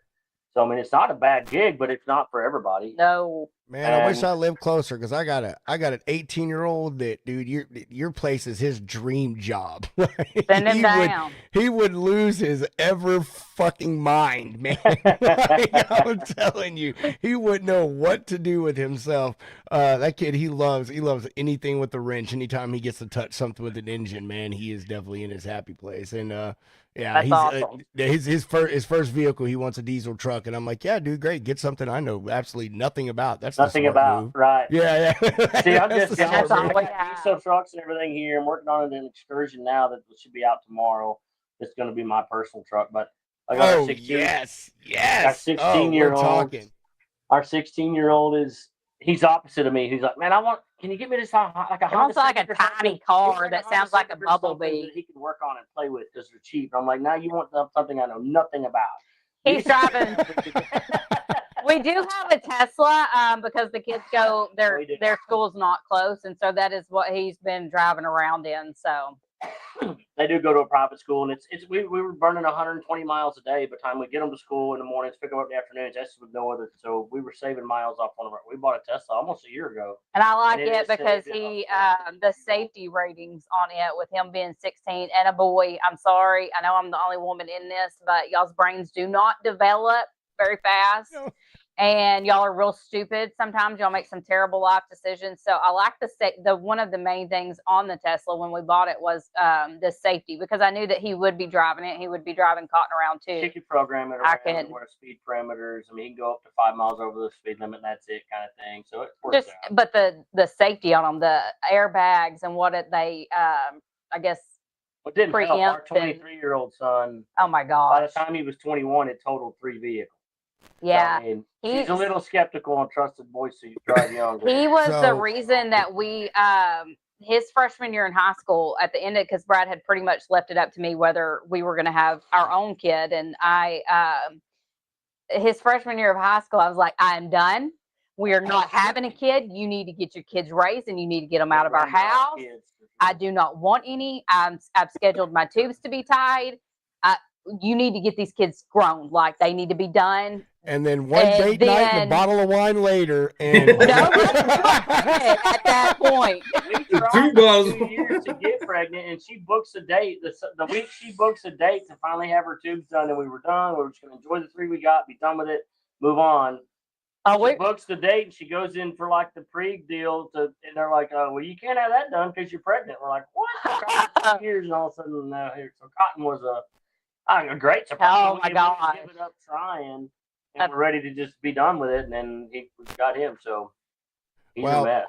I do want to say that it was good having you guys on, but now that we know that you're Tesla owners, we have got to officially end the show. We appreciate everyone for watching this special. I tell that all the time. I said, you would not believe that suckers. Y'all are a walking contradiction is what y'all are. Absolutely. Yeah, that's what Rico says it was too. A necessity. It's a tool.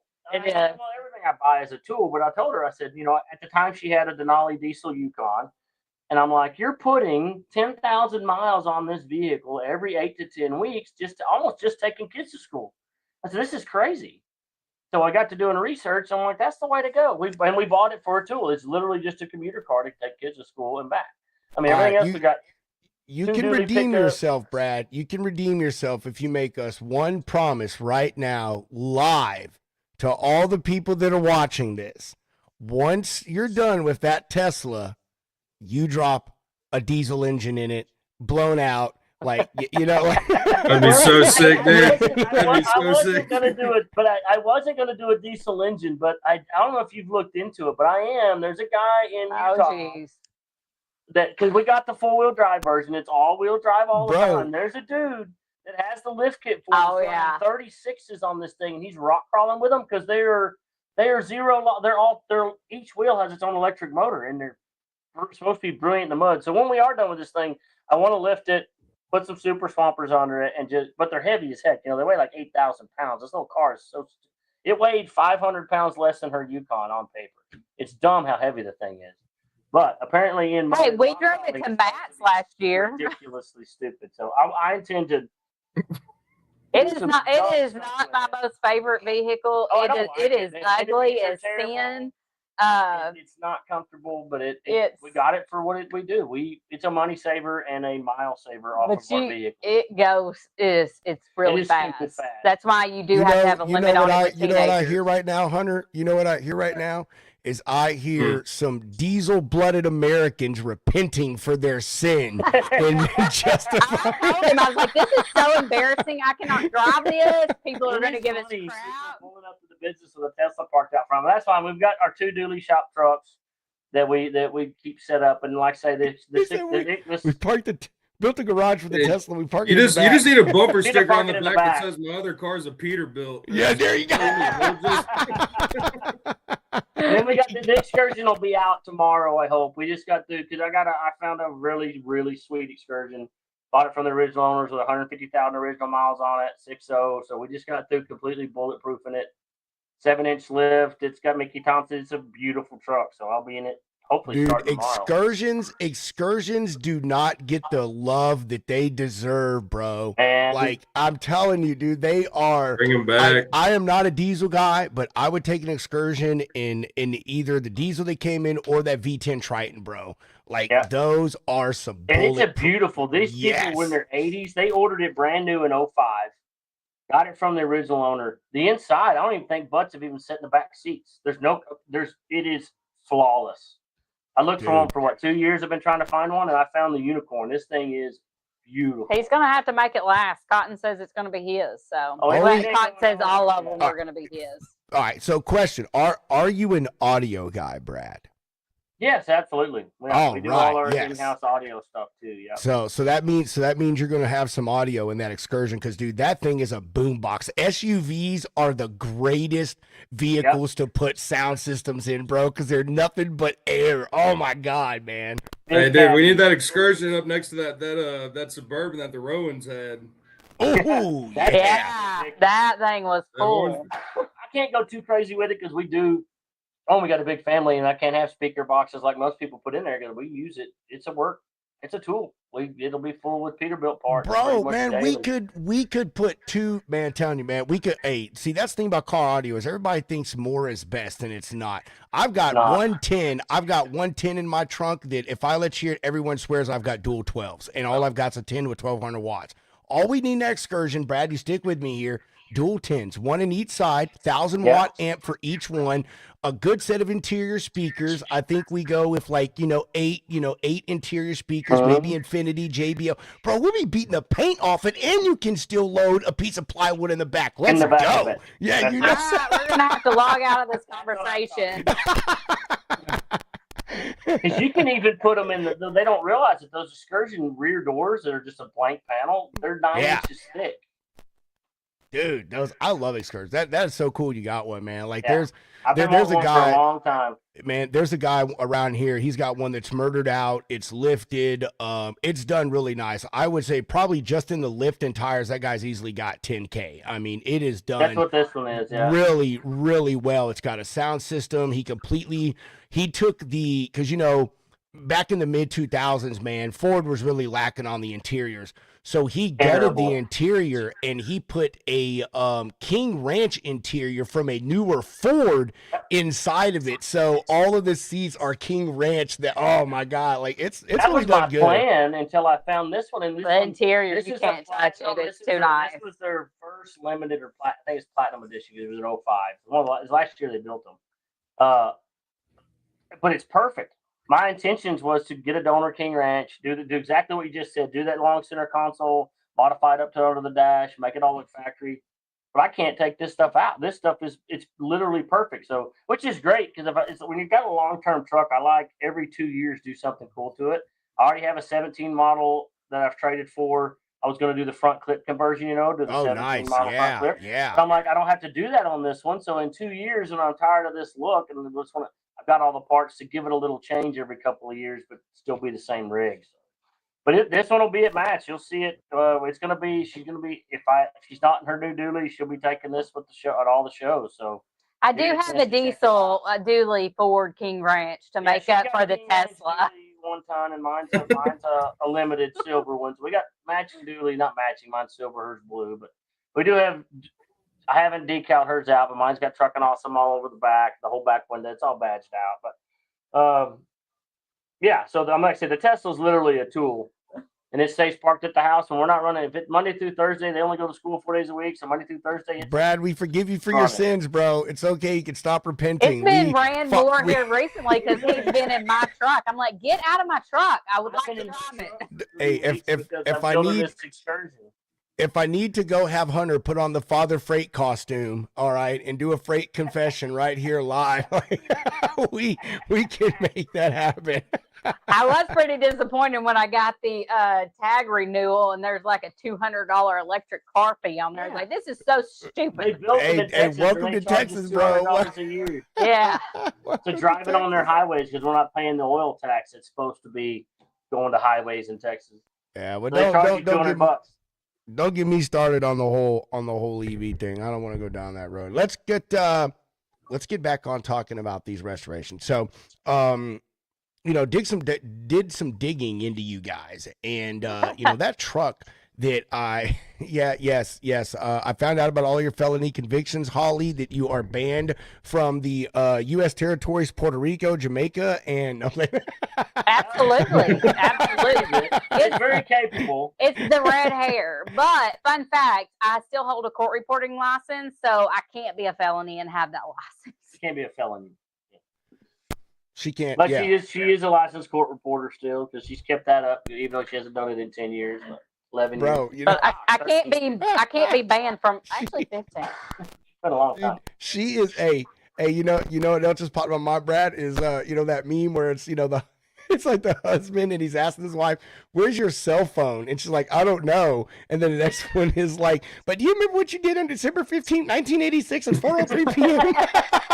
100%. Absolutely. I never know where my cell phone is. I most of the time don't know where my sunglasses are, and they're usually on top of my head. I left somebody on hold yesterday for 15 minutes. Completely forgot about them. So, yeah. Oh. And I sent Cotton to man. school yesterday with cheese sticks instead of his chicken fries, so he didn't eat lunch yesterday Yesterday at school. because they look the same. Could you see that teacher's face shoving his lunchbox? Like, She what called me the this afternoon. She goes, "Do cheese sticks look like chicken fries?" I said, "Well, it depends on who you're asking." Well, apparently I'm asking me because I sent him with cheese sticks. He was not happy. He had nothing to eat for a while. He cried all the way home because he was so hungry. Yeah. Yeah, no, Oh. that's me. Well, so all right. Anyway, so did some digging on y'all, doing some research and everything, and the truck that I used in the flyer yesterday and the intro video today, I saw is apparently one that you guys have yourself. There's a personal project that y'all built, and want to kind of hear a little story about that, man. Actually, it's not. You have that all wrong. Really? Well, it's on your website, so I just assumed. It's on, Hey, but you but got to it's read for the fine sale print. It's my on website. consignment. I didn't read the fine For print. You're sale right. by consignment. Yeah, that's actually a truck that started out here under one. It was my customer. brother's. It was her Actually, brother's. That's on our number. that's a numbered Peterbilt. Peterbilt. He blew the motor in it. One customer bought it. We had it here 6 or 8 months or so. That customer decided he didn't want to finish it, wanted to ask me to sell it. So we had another local guy that wanted to kind of buy it, took it home. We already had some paint work done on it, but the new owner that bought it decided he wanted to go a different route. He took it home and did it at home himself, brought it back here to have his interior squared away, and then asked if we could sell it on consignment. But it did start out here as a brother-in-law's truck. Yeah. And then as a build truck, and then we put it out for consignment to sell for him. And then he's got it back at his house now because he can't get it sold. But it is for sale. It is So for sale. if anyone's interested in purchasing that, it's number 173, 177. 177. Then y'all can still holler at us. It is an awesome truck. It though. is. It's It's 0 mile. That's the first one we ever built. That I actually went to Kansas City and picked up. That they couldn't even use the motor for a core, so that truck has a 100% 0 mile B model cat motor from Cat. 100% top to bottom. That Good is looking a truck. It's a beautiful truck. hell of a nice rig, man. There's Yes. going to be a few others on our website that we've actually built too. Yes. Now you're gonna go if you go on. What do I have it? Listen, that website is made. I'm self-taught, so any recommendations are greatly appreciated on how to improve that You're telling website. us. For sure. I think there's like paint and body work or something I on know it's there. going to sound, Yeah. Oh, yeah. it's gonna sound There. silly, but I've never even been on our website, I don't think. I feel like I've seen this truck right here. Oh yeah. Oh yeah. Yeah. I think I saw it's this also- one it up in was Grand also Tool for Pedro. I think we sale. posted Yeah. this truck. Yeah, we didn't actually do a full restoration on that. That was kind of a touch-up paint job and a re-clear. Did a And lot then of custom got- work on the deck plates He and ended stuff up like getting that. sick, didn't he? He did. He got Yeah. cancer. Thought he was going to die for a while. It was pretty rough up and down, but he did make it through it. Took him about 2 years. It was for sale for about 2 years. I don't know. One if of it's still with it or the not. one of the trucks in the intro video, Hunter. I don't know if you can see it because it's at the very bottom of the frame. but it actually has an award from. It just says Top Gun Shootout. I'm assuming it's Rantoul, but it has an That's the award, one. and in the picture it says interior by Truckin' Awesome. I believe is what the little plaque says. Yes, so we have actually, there's a picture of the plaque right here. If you can see on the background, this is in Levi Turnage's truck. We send that out with all of our interiors that are going to be, even if it's a working show truck, we want that plaque in them to set up. But the one that you're talking about, that was at Rantoul, that actually won best interior. That is a truck that Dickerson's built, and we actually hand delivered that interior. Yeah, we built the interior for it. Dickerson built that. It was a Hurricane Express truck. Yeah. Hey, this one is bad to the bone right here. Is Hey, that Gator It's that 4-door P3. I bet that one's at the NFR right now. Now, we did build the inside and outside of that one. And that, Pedro, where are you located? I'm near Temple. Okay, so that is Teal Ranch, or was. I believe that he sold it a ranch out of North Dakota. That is fucking dope right there. That's so badass. It's one of my. That's my dream. And that was what, 7 years ago now? That was one of our first ones. That was before we even had our. We look at that, paint booth. It's good, but that ain't great. But now it could be great, but that was still badass. But it's nothing like what we can do today. So do y'all work with like all materials, man? Because like I've seen, man, y'all have done like some vinyl. You got this like Gator right here.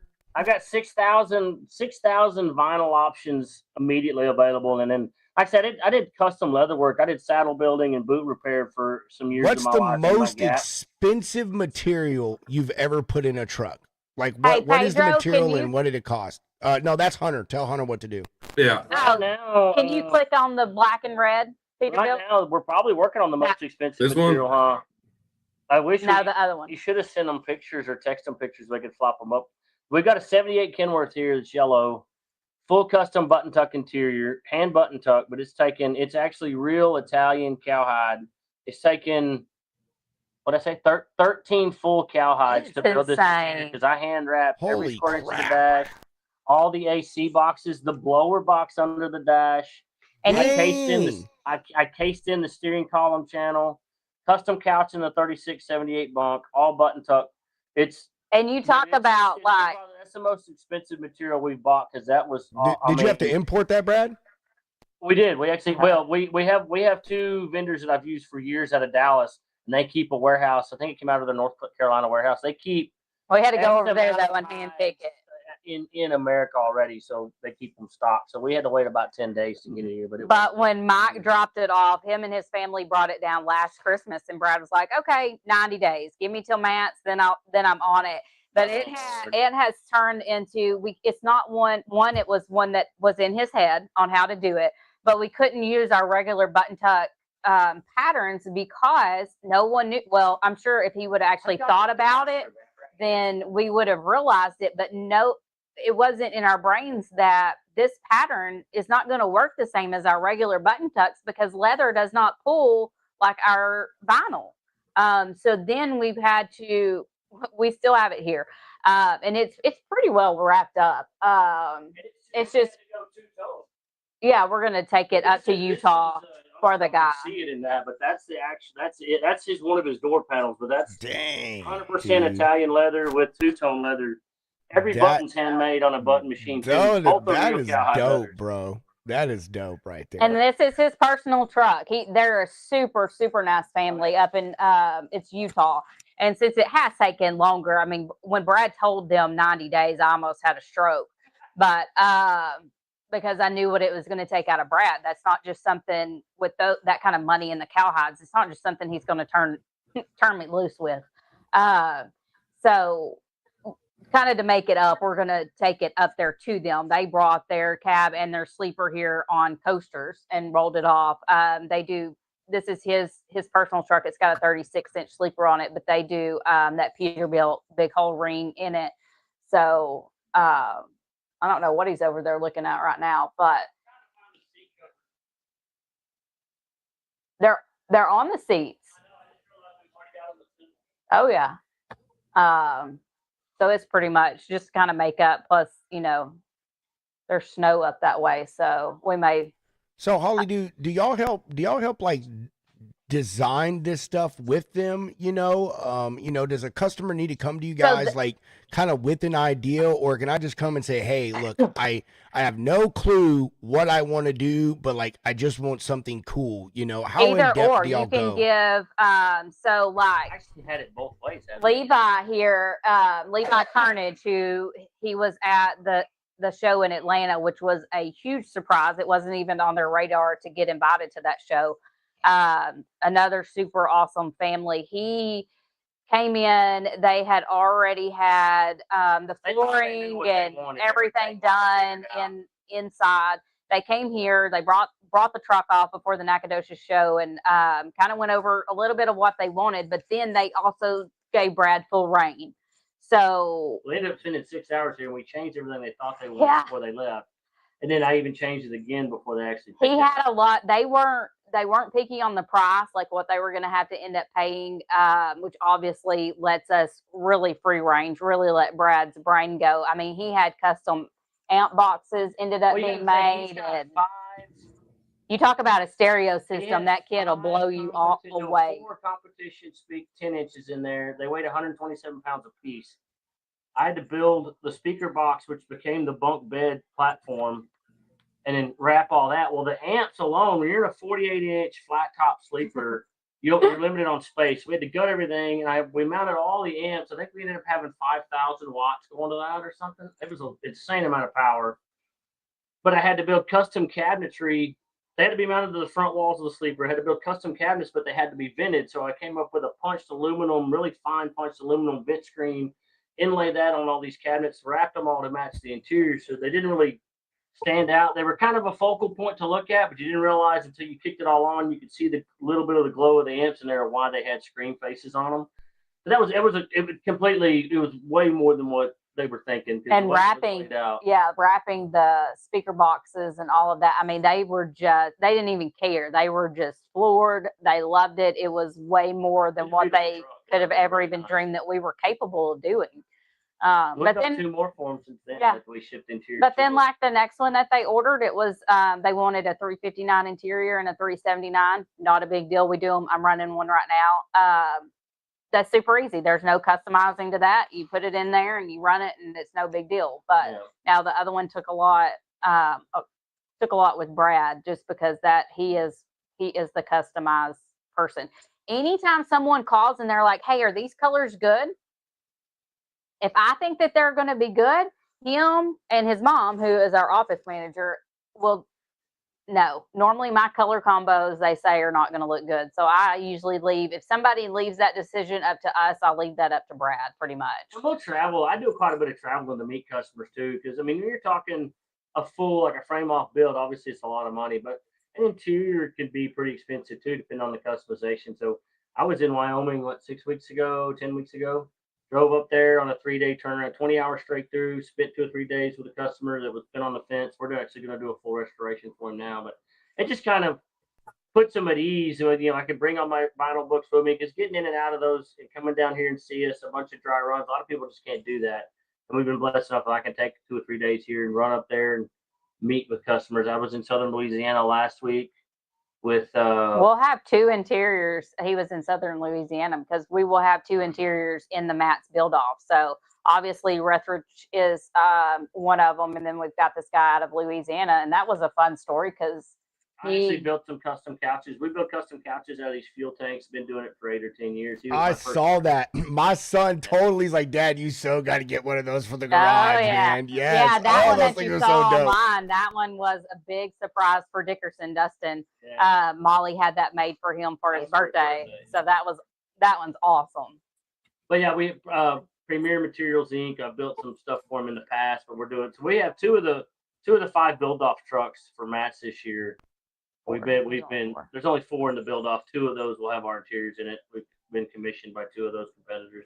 We'll have more there though. I mean, we'll have 20 trucks with our interiors in there. And Cotton says he will have a truck at 2027, Matt. We're gonna have to get 2 interviews from you guys at Matt's. We're gonna have to get one with the interiors, and we're gonna have to get one with Cotton. Like, that's all Oh we yeah, gotta do. absolutely. If I can assure you, if he wouldn't have missed so much in November, like I said earlier, I had to go to the school yesterday. But if he wouldn't have missed so much in November, he would have been here today. Yeah. Do So- y'all? I don't know. I can't remember the kid's name, but there's a young boy that he's huge into farm equipment. This kid has gone like, The little tractor kid. yes, Yeah. yes. Mr. John Deere himself. Yeah, y'all talk Yeah, he about knows every Cotton. That's make who and I model think like about. ever. I like Yeah. that kid, yeah. That's Cotton, but with 18-wheelers. Yeah. That That kid's is- a trip, though. I know who you're talking about. I like. Yeah, watching dude, that kid videos is and so stuff. smart, man. Like, Yeah. I'm like, But do you want to know what's really funny? So, like, we grew up showing animals. And so my big dream for Cotton is we're going to show cattle. So we're getting there. We'll be in 3rd grade next year. He can start showing. So I'm like, all right, let's start getting this on our We're gonna brain. show trucks. Well, so here's my Cotton- 1984 I Kenworth don't have to 100. feed them, and I don't have to have them. Listen, so like Mama wants to show cattle. Dad's like, whatever, if that makes you happy. It's not even about what makes Cotton happy. If that makes you happy, we will show cattle. I'll do whatever you want. And then Cotton goes, no, I don't want to show cattle. I want to show horses. And Brad's like, oh no, like that's really expensive. We can't go down that rabbit hole. Oh no, we're going to bypass the horses.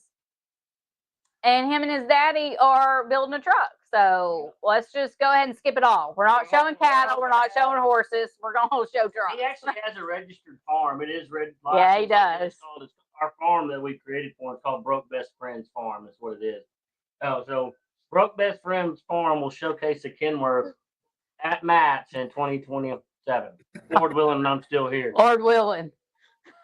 Not in the build off, but it will be there. So, but I win on that deal. Like I said, I don't have to feed that thing. I don't have to house it. It's perfect. Hey, you got to feed it diesel, man. So you know the payoff. Yeah. Hey, Mama's not getting her way again. Have a real pretty truck. You can sit it Oh, yeah. at the house and look at it if you want. Hey, Yeah. you could be the first to bring some cattle to Matt's. I mean, what are they going to tell you? You got to go? No. Right. I- There's one And on I the don't loose. We think can't we'll be find the them. We can't only leave until we do. Yeah, I I would mean, not be surprised if a mini cow that's been trained with a leash shows up at Matt's real soon. listen, if Cotton gets the show truck, I get a mini cow. She'll would be the win first every to try to single show you register a went mini to. cow as a service animal. I will. Absolutely. Bro, hey, before long, Classic. you're gonna be zooing awesome. Okay, you're gonna have to buy If that they plot of let me to land. my own devices on Marketplace, absolutely. If they would stop telling me no, Oh man, I tell you. I don't like the word no. He didn't know the word no. I know that would work out though, because I mean, like you see people with monkeys in their cars, birds.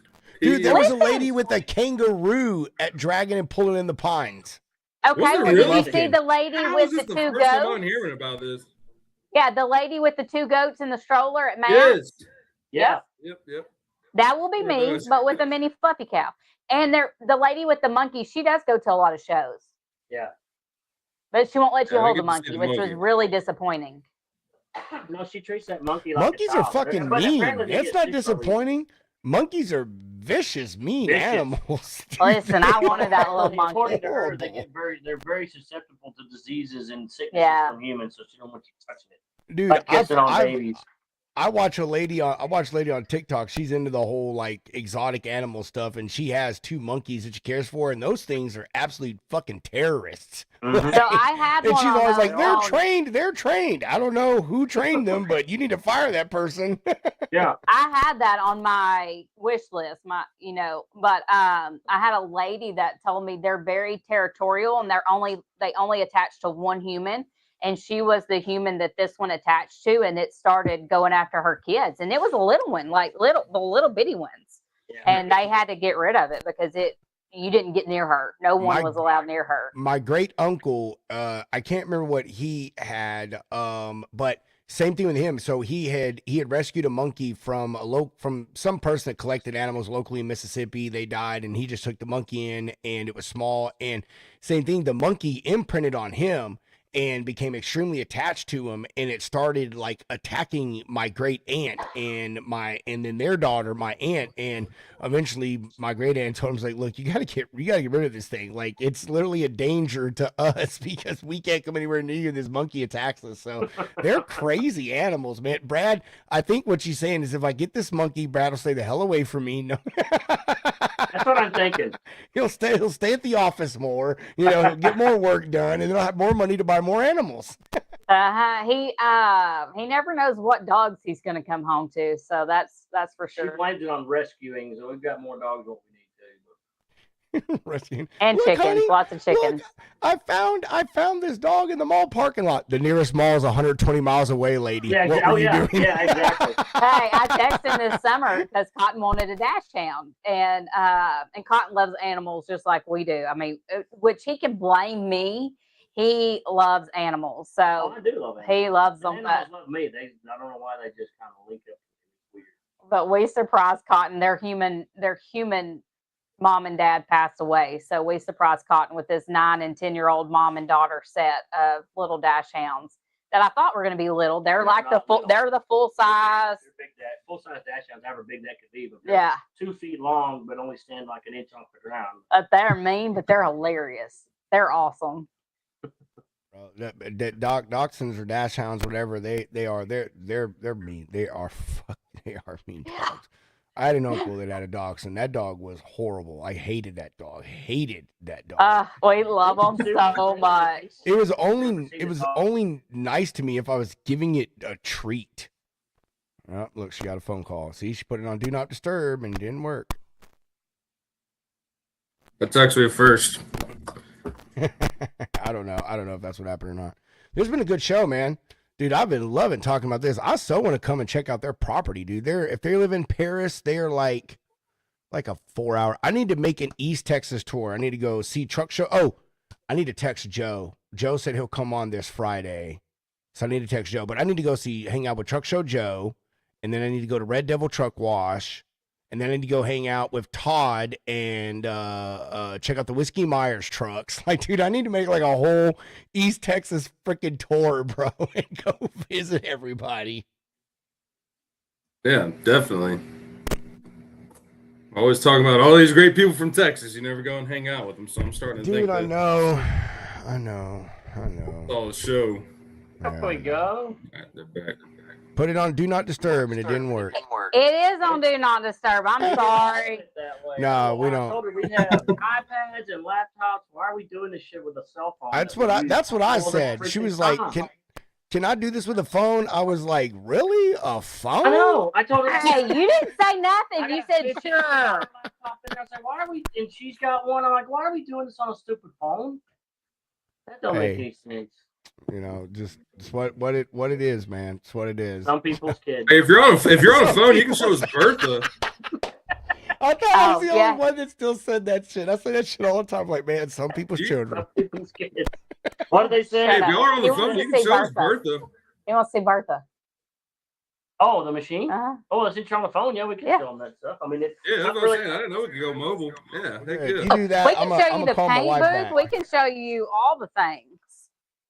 Yeah, we could. We're semi-professional shop critiquers over here. I got to figure out how to turn my camera around though on here.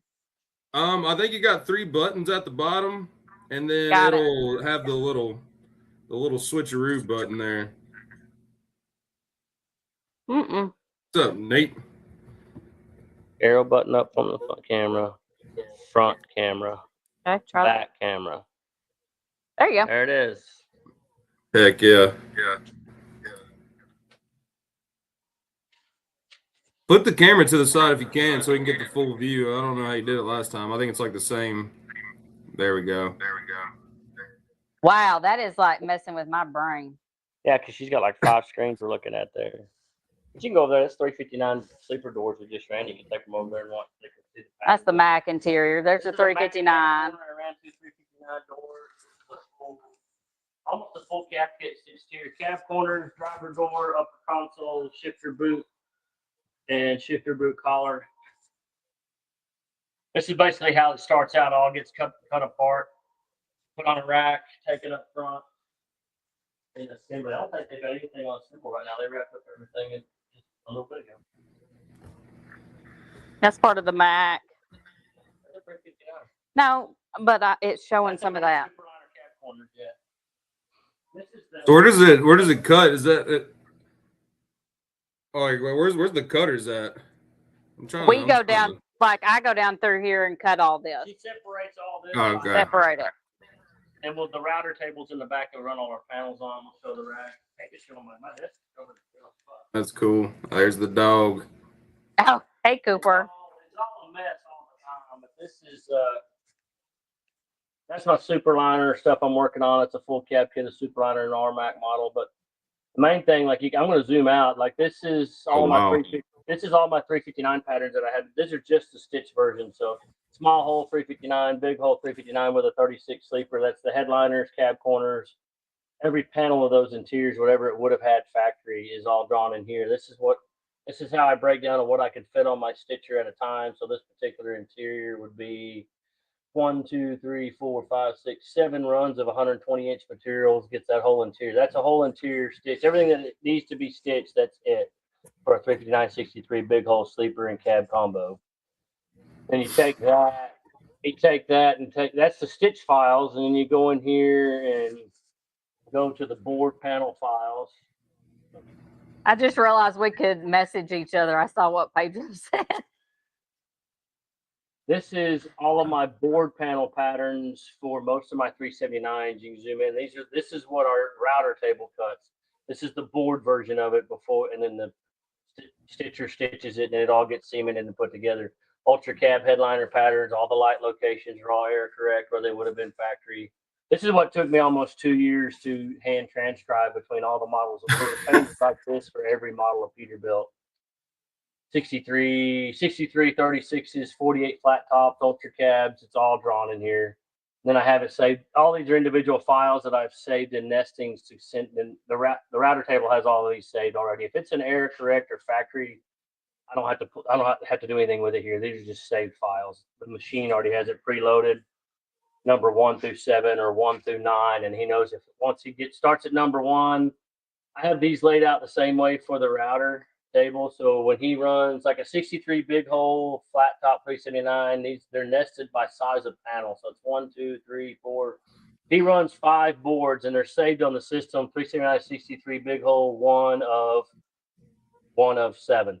So if he starts at one of 7, 2 of 7, 3 of 7, or 1 of 5, whatever it may be, if he's run 1 to that total number, he knows he has that whole interior ran. It can go on a rack and come back out on the production floor, and that'll be ready to be assembled with foam and vinyl on it and then stapled up. That is a lot. We had a 3D printed Sharpie adapter made for our router table. So what these are, our button hooks are all still hand sewn with what's called a blind stitch. But what I've gone through and made files, we put the Sharpie adapter on the machine, which it stays on there all the time.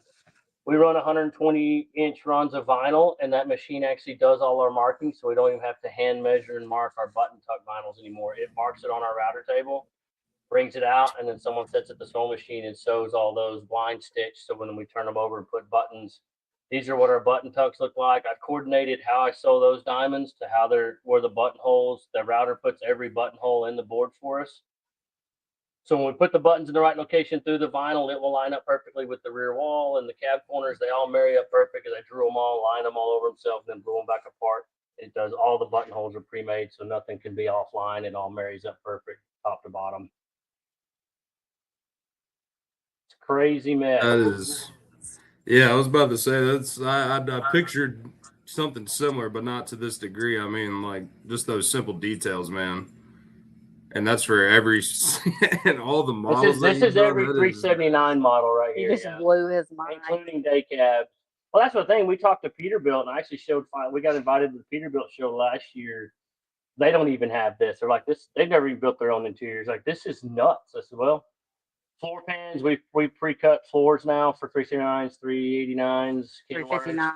We lay all the wood planking out on our router table. It pre-cuts everything. We unclip it and labeled in the right order, and we take it out to the back shop, and it clips right in. But everything's cut and it fits around everything it would have had. We can then put a wood floor in now in about 30 minutes. But we can also ship those. They're just Yeah. plug and play, so Plug we and can play ship them kits, and we'll they can ship just 'em put them with in. instructions. As long as they start with number 1 through 30, the planks lock in, all the holes are pre-cut fit. Fat boy kits. Anything people can really dream up. If I get a chance to get it drawn in here, we got it forever. We can just changing. That's goes crazy. on Yeah, I was around. about to ask you earlier about the wood floors and stuff that I saw, or even just the trim. Like that's awesome. Yeah, that's Doing a everything but 379. building the truck from the floor up, man. That's it. Absolutely. Don't give him an idea.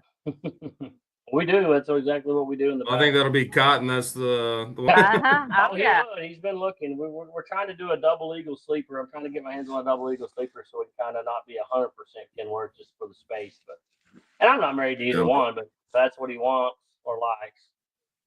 I've got some cool designs. Actually, you need to show him. Where's that floral rolled up? The new stuff coming out for this year. It's right here. This is actually. Pedro, you know. Had them. It looks like tooled leather, but it's actually run with my CNC stitcher. This is the kind of stuff I get that stitcher to do that it's not supposed to be able to do. Dude, that is so dope. Oh my god, that is so sick right there. That's a dude, that would be a flat top Peterbilt headliner. Oh, I was about to say, is that for the back wall and the sleeper? That's what I thought it was. That's nice. No, this is actually above the head. This is a full size 379 flat top sleeper headliner pattern. Oh, that's sick, man. Pretty crazy looking. That is. So who draws up these designs? Him. Yeah, I draw them all. And like I said, people can send me company logos or whatever they can dream up, man. You think you can push it to the digital file somehow and make it stitch it? So you drive a Tesla and you're an artist. Oh my god, Hunter. Sounds like Texas people. No, that is. Oh, you better fucking stop. I'm joking. No, that's incredible work. Golly. You know who Cotton needs to meet there, Pedro? Ethan Talamo. Mm-hmm. Because he's the engine guy. They'll lose it together. Oh, yeah. Or they'll make millions together, sounds like. That's cool. Dude, that's so crazy. Like I've been looking at all these interiors the past, 2 years we've been going to shows. And every time I'm like, man, like, dude, like, how the hell do they do this stuff on this scale, man? It's like, this is absolutely crazy. This is what gives the true appreciation, though. I ain't just go online and buy it. Like, it's what we've been talking about. It's the attention to detail. It's in the details. Bro, Awesome. I think when it comes to anything with an engine and someone wants to put some serious money into it, like, I mean, the things you can get out of that are just simply amazing, man. Like whether it's semi trucks or just 4-wheelers or whatever, man. You know what I mean? Like we're at a point right now that with technology and capabilities that like if you can dream it, someone can make it on a machine, whether it be 3D printing or AutoCAD or whatever it is, stitching, like distributing ice cream, which is still the funniest thing that this shop was running side by side with the distributor. Look at that. Can you hear me, Hunter? Yeah. Oh, did your thing die? So maybe you can hear me, but I can't hear you. But okay, I got you. My soundboard died. We've been on so long that my soundboard has died.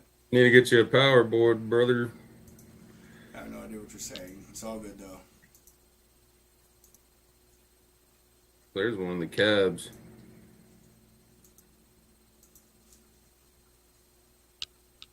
Y'all ever thought about hauling around some of those cabs and like to some of these shows and just showing them? Like you were talking about before, like it's kind of hard to show people at these shows that might have Max or Pete's or whatever.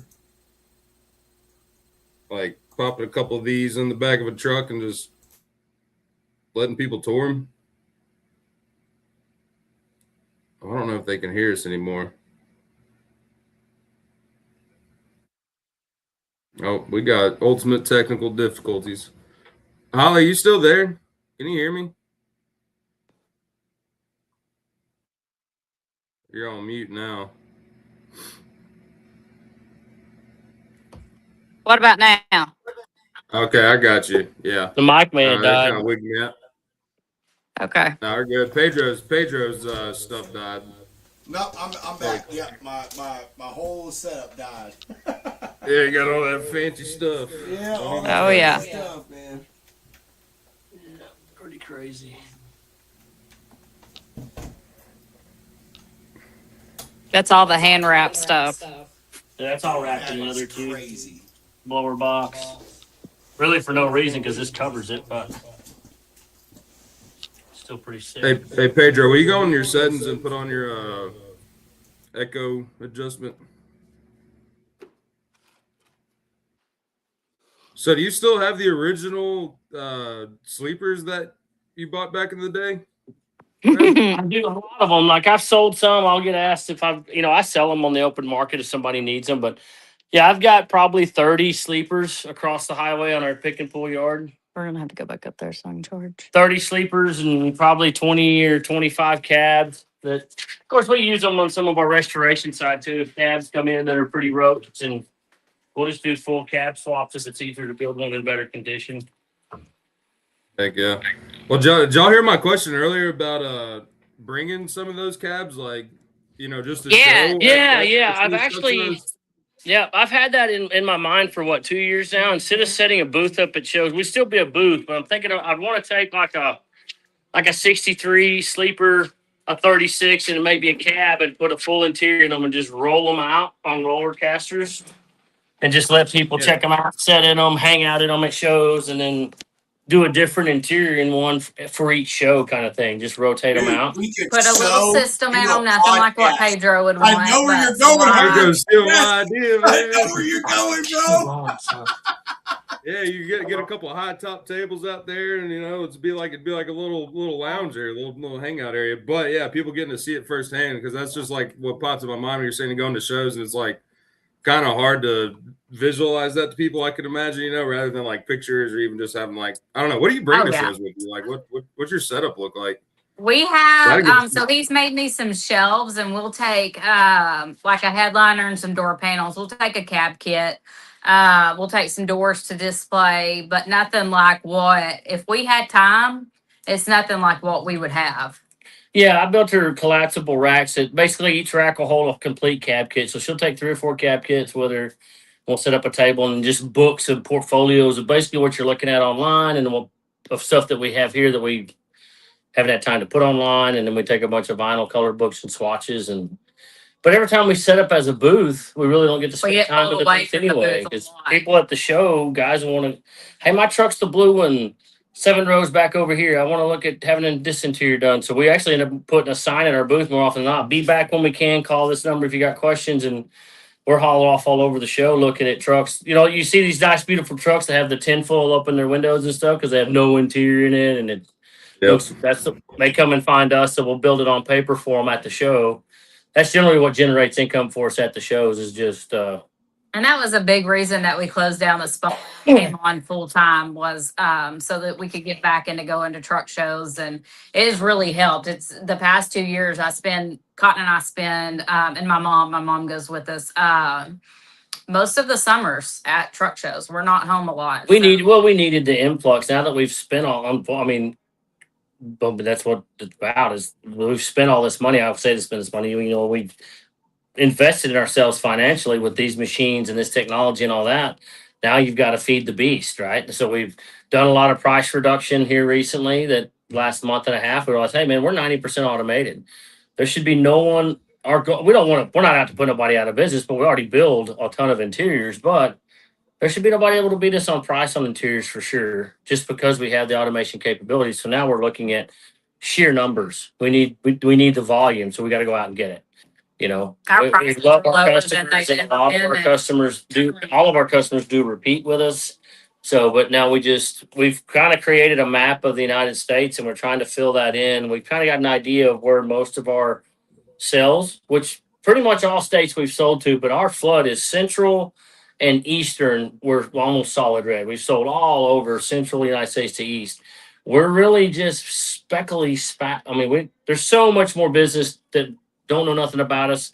The East and West Coast kind of, we didn't realize they didn't blend. I mean, we figured truckers are truckers. They all know each other.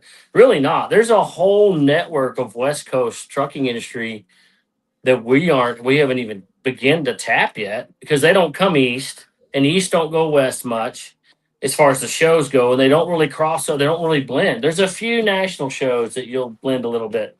So we're really trying to push the Western market. We realize from about Kansas west, we're hardly doing anything. I went to the 10-4 Trucking for Kids show last April or May. But Luke was supposed to have his truck there, and then Truxedo was going to come down, and neither one of I didn't take a booth. I just flew out there with my marketing stuff, and it was probably the only one I can say that I went to that was a complete flop. It was because didn't have a booth. The trucks that's when Luke's truck broke down in Arizona, had to have a new transmission. Truxedo ended up not coming. So I had no reference. I had no one, no truck set up to kind of set up and talk to people at. So that one was really waiting on Chris to update his calendar for 2026 to look at what new shows are coming in. Obviously, we'll go to Dickerson's. They've got a show coming up this year for the first time, their first show. So we'll for sure be at that one. But we do it's hard for me because I'm a very scheduled, complacent person, and I like going where I like my routine. I like going where I know that my people are going to be at. She's made a network of people that really help her out when I can't be there. Anyone, if it's just her, my mother-in-law and Cotton going, we really depend on the network of drivers and families that she's met in the last 2 years to really help her out. It gives her that peace of mind, and she tends to do better to have that support. Todd and I try to be better about being at them, but we can't be at all of them and still run the place here. It's just no way to do it. But we try to do, now that we are advancing our team. We're adding people to our team here that we should be able to do more and but right now about half the show she's there with just her, Cotton, and my mother-in-law, really. So the rest, which is, and the driver teams that hit all these shows, they help her set up, they help her take down, they make sure she gets.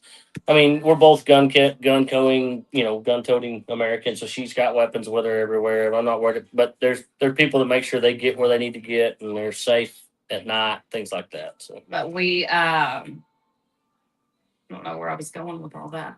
Well, I try to go into shows that we haven't been at. So I'll take the shows that we went to the past 2 years when Chris releases his full schedule. He's got a few on there, but not all of them. We really do good at the ATHS shows, the antique truck shows.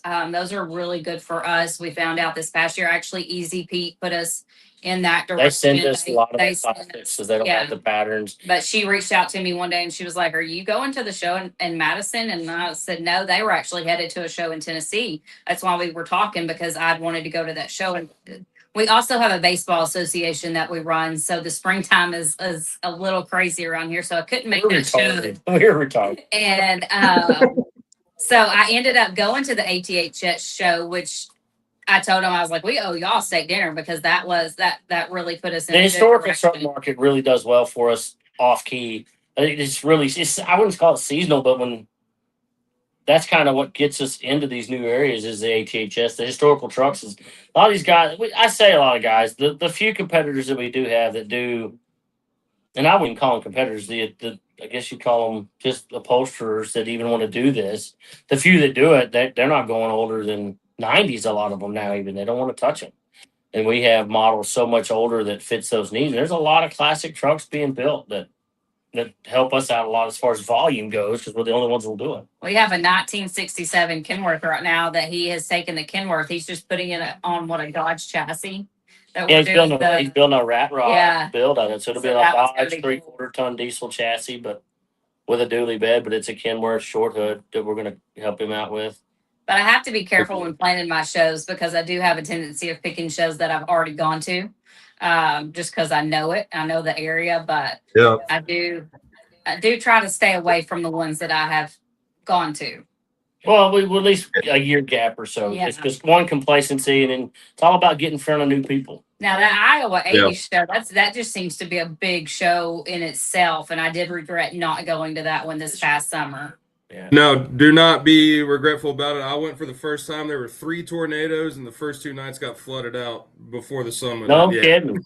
yeah, That it was was my wild. thing, man. Because we ended up picking another show in its place, so that's why. That would Yeah. have been a train wreck for Well, you. it was because I would have had to go to that one weekend, and then I would have had to have been pick up our truck in Pennsylvania and go to New Hampshire, and so it was just too much right there.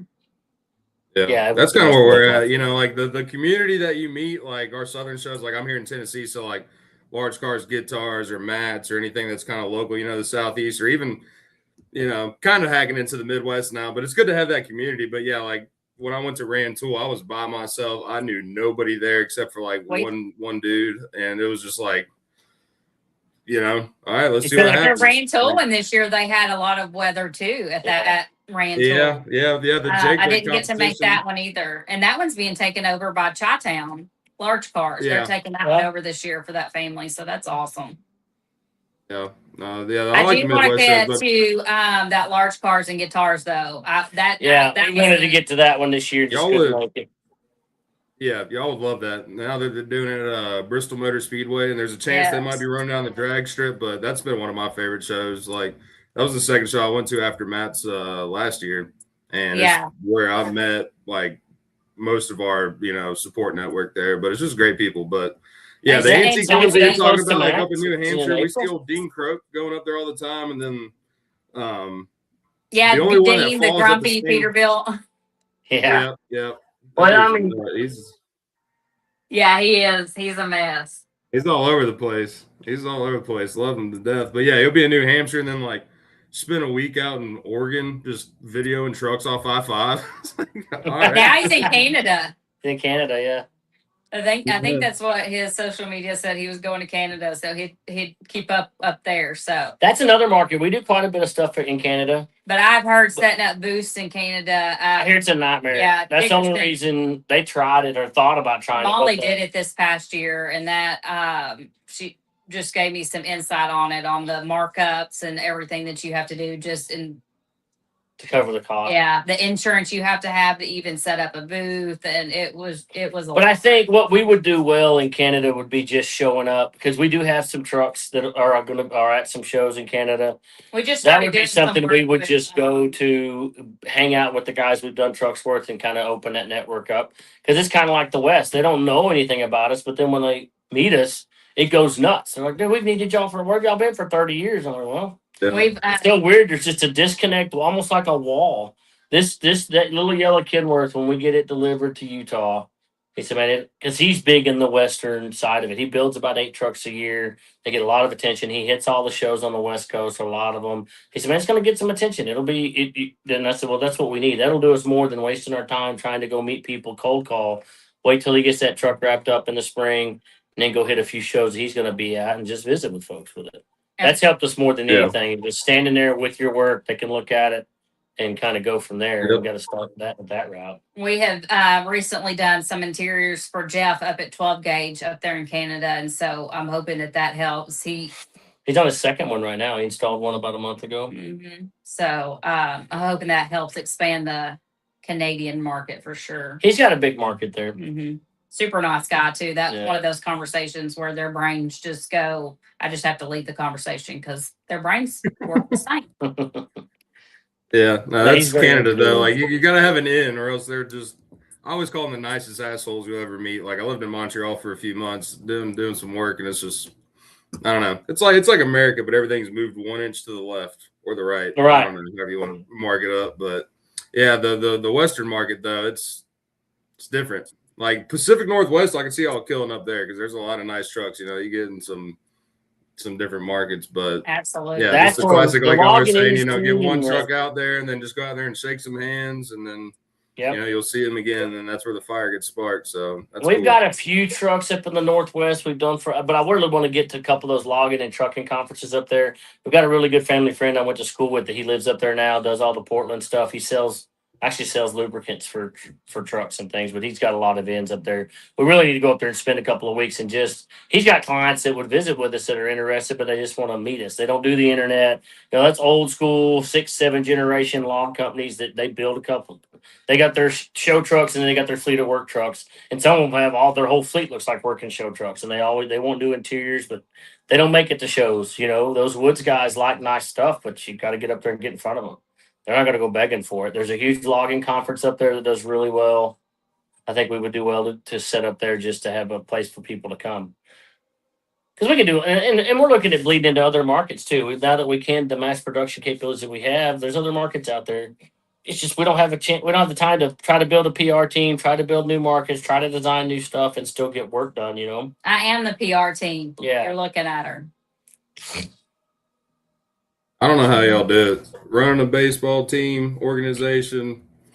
How many Oh, yeah, I peacocks? coach baseball Paige, too, fun fact, y'all are our third guest that we've heard chickens in the background doing their thing, but I was waiting to hear one of them peacocks. But yeah, y'all got a busy schedule. That's when those peacocks, that they will definitely let themselves be known for sure. Yeah. Most They're of them are in their teenage stage right now, so they haven't found their voices. But they'll scare you to death. It sounds like they scream help. Yeah. Y'all ever used any of their feathers in like some of your interior stuff? We have not. We have not. That That would look really good. You know what would be awesome is to resin those into a floor pan with that clear resin. I've recently made like a tray, like a resin tray, because I like to play with resin, making little just knickknacks. But recently started into the feather, doing some feather, laying some feathers in that, because it is a different. You have to spray them and stiffen them up. We use them in our Christmas tree. Use them in wreaths. So anytime that they start molting, which is what that's called when their tail feathers start coming out, I start picking them up because we use them for a lot of things. But incorporating them into an interior would be really cool. You need to quit giving away all our damn business ideas, Hunter. That's a lot of resin. A whole floor pan. Everybody gets one for free.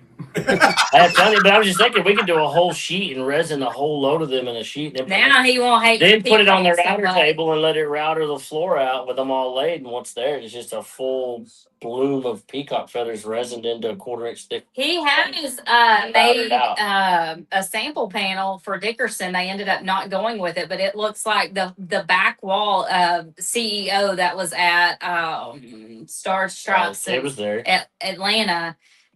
The original thing that we were going to go with, it looked like a big peacock. I've drawn the peacock like spread and blend it together in a stitch pattern to where you can do that on a whole back wall. So that's when you could do the floors with the real ones and everything. That would look pretty cool.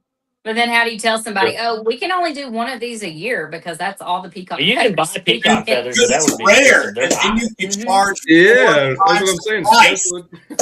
But my father-in-law, he's as crazy about animals as I am. So he has a funny farm. Yeah. Miniature donkeys and miniature horses. And I keep telling him he's got a herd of them now because 25 years ago when he got into it for fun, he just let them breed. I mean, they have colts every year. He's got 20 head of miniature donkeys and horses running around. He's got a 40-acre place down there where I grew up, and it's full of all kind of randomness. So when I run out of space for my peacocks, they just go live at Papa's house. They tell me that my peacocks act like chickens, though, because I raise them with chickens. They do act like chickens. They don't know how to be a peacock. They act like chickens. That's crazy. This conversation has been all over the place. Our life is nuts. You don't realize how nuts our life sounds until you spend a couple hours. I know, yeah. Explain our life. No, that's awesome. It's crazy. I'm like, we're retarded. We need to trim a lot of fat. We got way too much. I trimmed fat. I got rid of the rabbit. Yeah, we got rid of a 9-pound rabbit. Woo! The only self-sustainable animal we ever had. Yeah, right. I had to clean that a lot. They poop a lot. Yeah.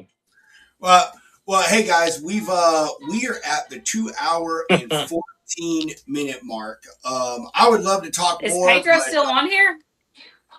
Yeah, he is. He popped back in. This is why we call him Technology Rob. He's got. Can you not hear me? System. Yeah, we can. Okay. Sorry. All right. Yeah. I don't know, dude. You I sound don't far have. away. I don't have. I Oh, don't I have my can't hear him at headphones. all. Yeah, I can't hear him at all. Oh crap. Well, that's great. Pedro, you should tune in from your phone. Yeah. Yeah. I mean, seriously, you got the app. Oh my god, I might as well, right? What is? Did he Yeah, get he's something? he's got this fancy soundboard that he loves. He's a big technology guy. I'm not. We go to shows. He's got the gimbals. I just use my hand. I've Right. I threw it out, but yeah, he's got this little soundboard thing that, for whatever reason, his Bluetooth needs to be charged. He never charges it. So yeah, technology, Rob. He's got all the fancy stuff. Doesn't know how to use it. Not yet. That's why we're married back to this table because her phone was dead, almost dead. But I did charge it. It was fully charged when we started this 2 It has been a hours while. ago. Has it been that long? Yeah. Dadgum, it's Yeah, almost that's what 6:30. happens. Wow. Welcome to the lounge. Our longest show was 9 hours. 9 I hours. was like, Well, yeah, What well, was that? It was like, so we started off with like some of our buddies on the show, and then we just decided to keep going with it, and like a couple of our buddies hopped on, and it just started hitting huge numbers. Like this was like in our first year of it, and then we ended up with like 1,000 people tuned in, and it was just a revolving Wow. door of folks coming in and out of it. Yeah, so we just kept it riding. But those days are past us. Those are I was gonna say that we're was our not staying marketing on here PR for days. 9 hours. Wow. No. Y'all would be talking to yourselves. All right, I'm kicking. All right, Pedro. Yes, I'm here. Can you hear me now? Okay, yeah, with the headset and everything. Can you hear him? Hey, look, I gotta can hear him. make sure I do it right, dude. Y'all can't hear Pedro? They Mm-mm. have problems. I got nothing. You know, hey, you know what I think it is, Hunter? It's them damn Apple What'd he users, say? bro. I see his what lips it is. moving. Yeah, I know he's talking. It's them damn Apple users. All right. Yeah. Oh, now I'm. What did you do, Pedro? I see him. Yeah, we gotta clean this up. I don't know what's going on. I don't know what's going on either, man. All right, I hate to do this to y'all. Would y'all mind hopping out and coming back in so we can close it out? That might Yes. need to fit. Yep, we Okay, got it. perfect. God, I love doing live podcasts. This is so funny, dude. What I'm trying to do right now is close out this stupid vertical thing. I hate that it's got this done this thing, dude. This vertical crap is just. You need to say you just need to save that for shows or something. All right, let's see. All right. Can you Pedro, hear say me something. now? Yeah, there we go. Welcome back. Oh, look at that! What player? Here we go. All right. So what I was saying is, we're We have officially no at the idea. 2 hour and 17 mark. We would keep going, but my wife just got back from Christmas shopping, and she's like, "Baby, got to come approve these gifts." Why? I don't know. You already spent my money. It's too late now. So I hear you. know, He doesn't Brad, know what any gifts are until Brad, they're unwrapped at our house. I You get to don't be- either. I don't either, Brad. It's just I a am surprise. just as surprised as every kid that every person we know. And they're like, "Thank you so much." I'm like, "I didn't even know you got anything." You're so welcome. You're so welcome. That's And all I like, say. what do you get? I still have, and I'm usually the one that's done. Like, we're done in October.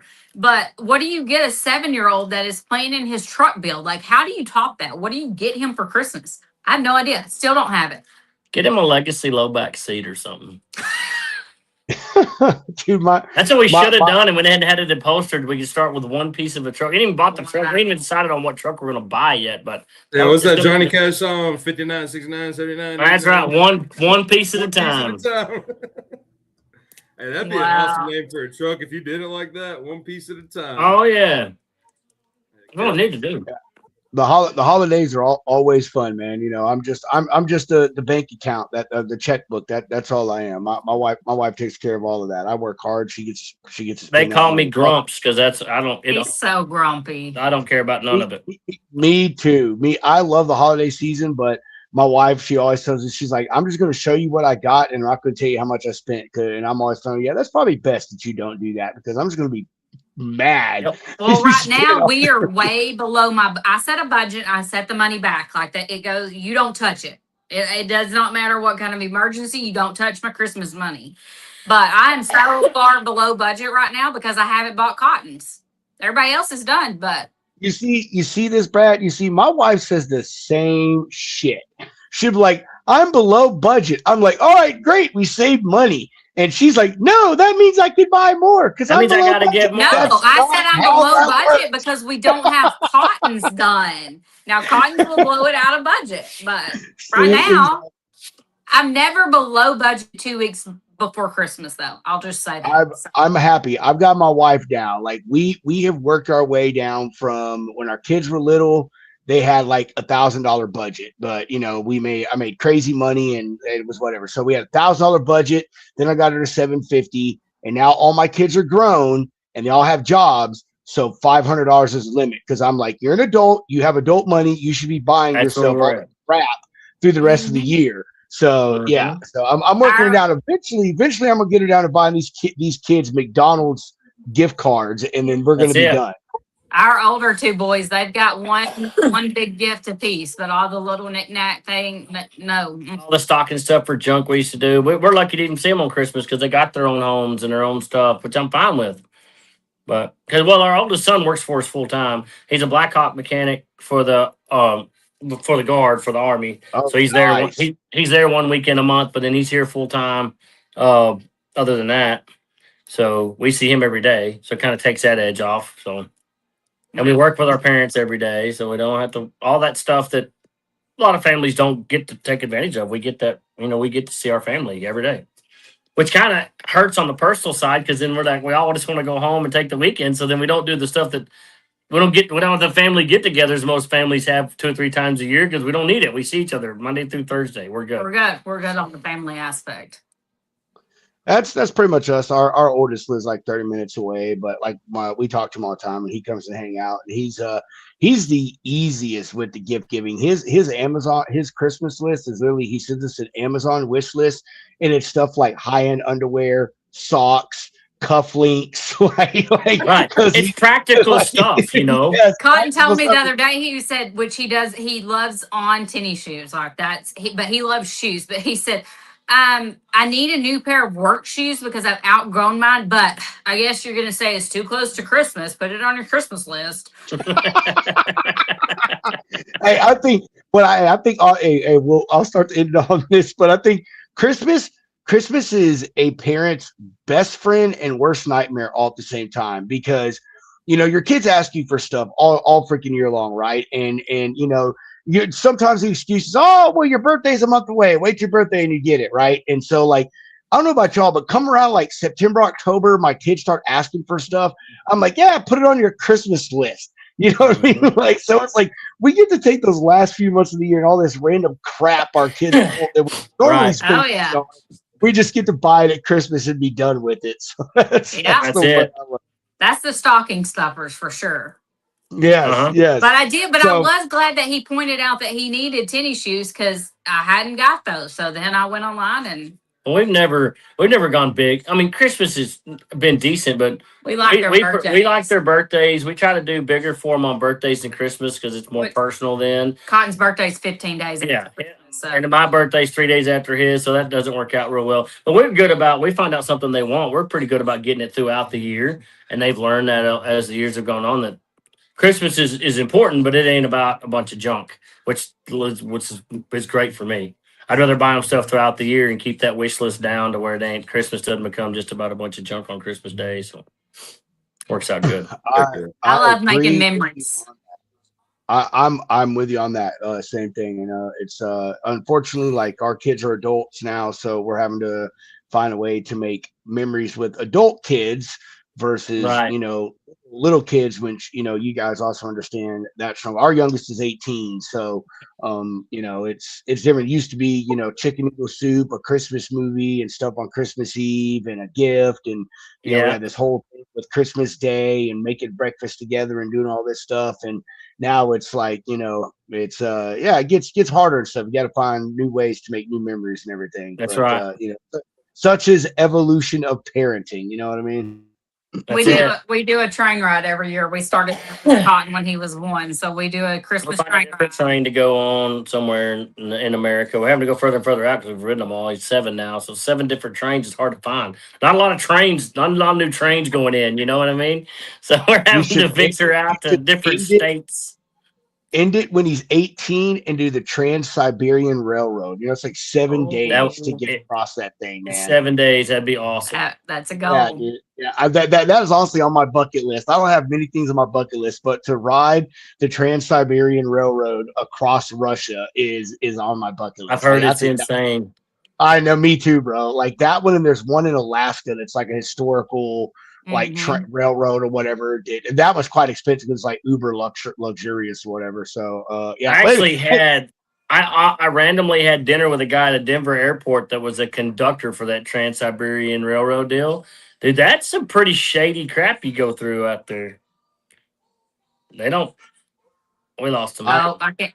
I watched so many videos on the Trans-Siberian Railroad. Like I know exactly what I'm talking about, but it just looks like an experience. So you know what I mean? Oh, like, it's absolutely. Like it's the most desolate land literally on the planet. You know what I mean?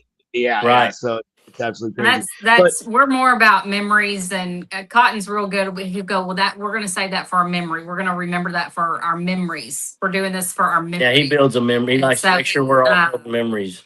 Like Peyton, we took Peyton out of school, our 15-year-old. We took him out of school for a week back in November, and he went with Brad up to Wyoming. And yeah, we did that trip together. And then Cotton goes to the truck shows, and so we're more about experiences and memories than a lot of it. I'm with you. I'm with you on that. We were always that way with our kids too, and even now, still trying to build those memories. You know, and it's at the end of the day, that's. I lost my dad at 28 and he was 56, and we made a lot of memories. He was really good about that. And at the end of the day, that's what you have left. That's it.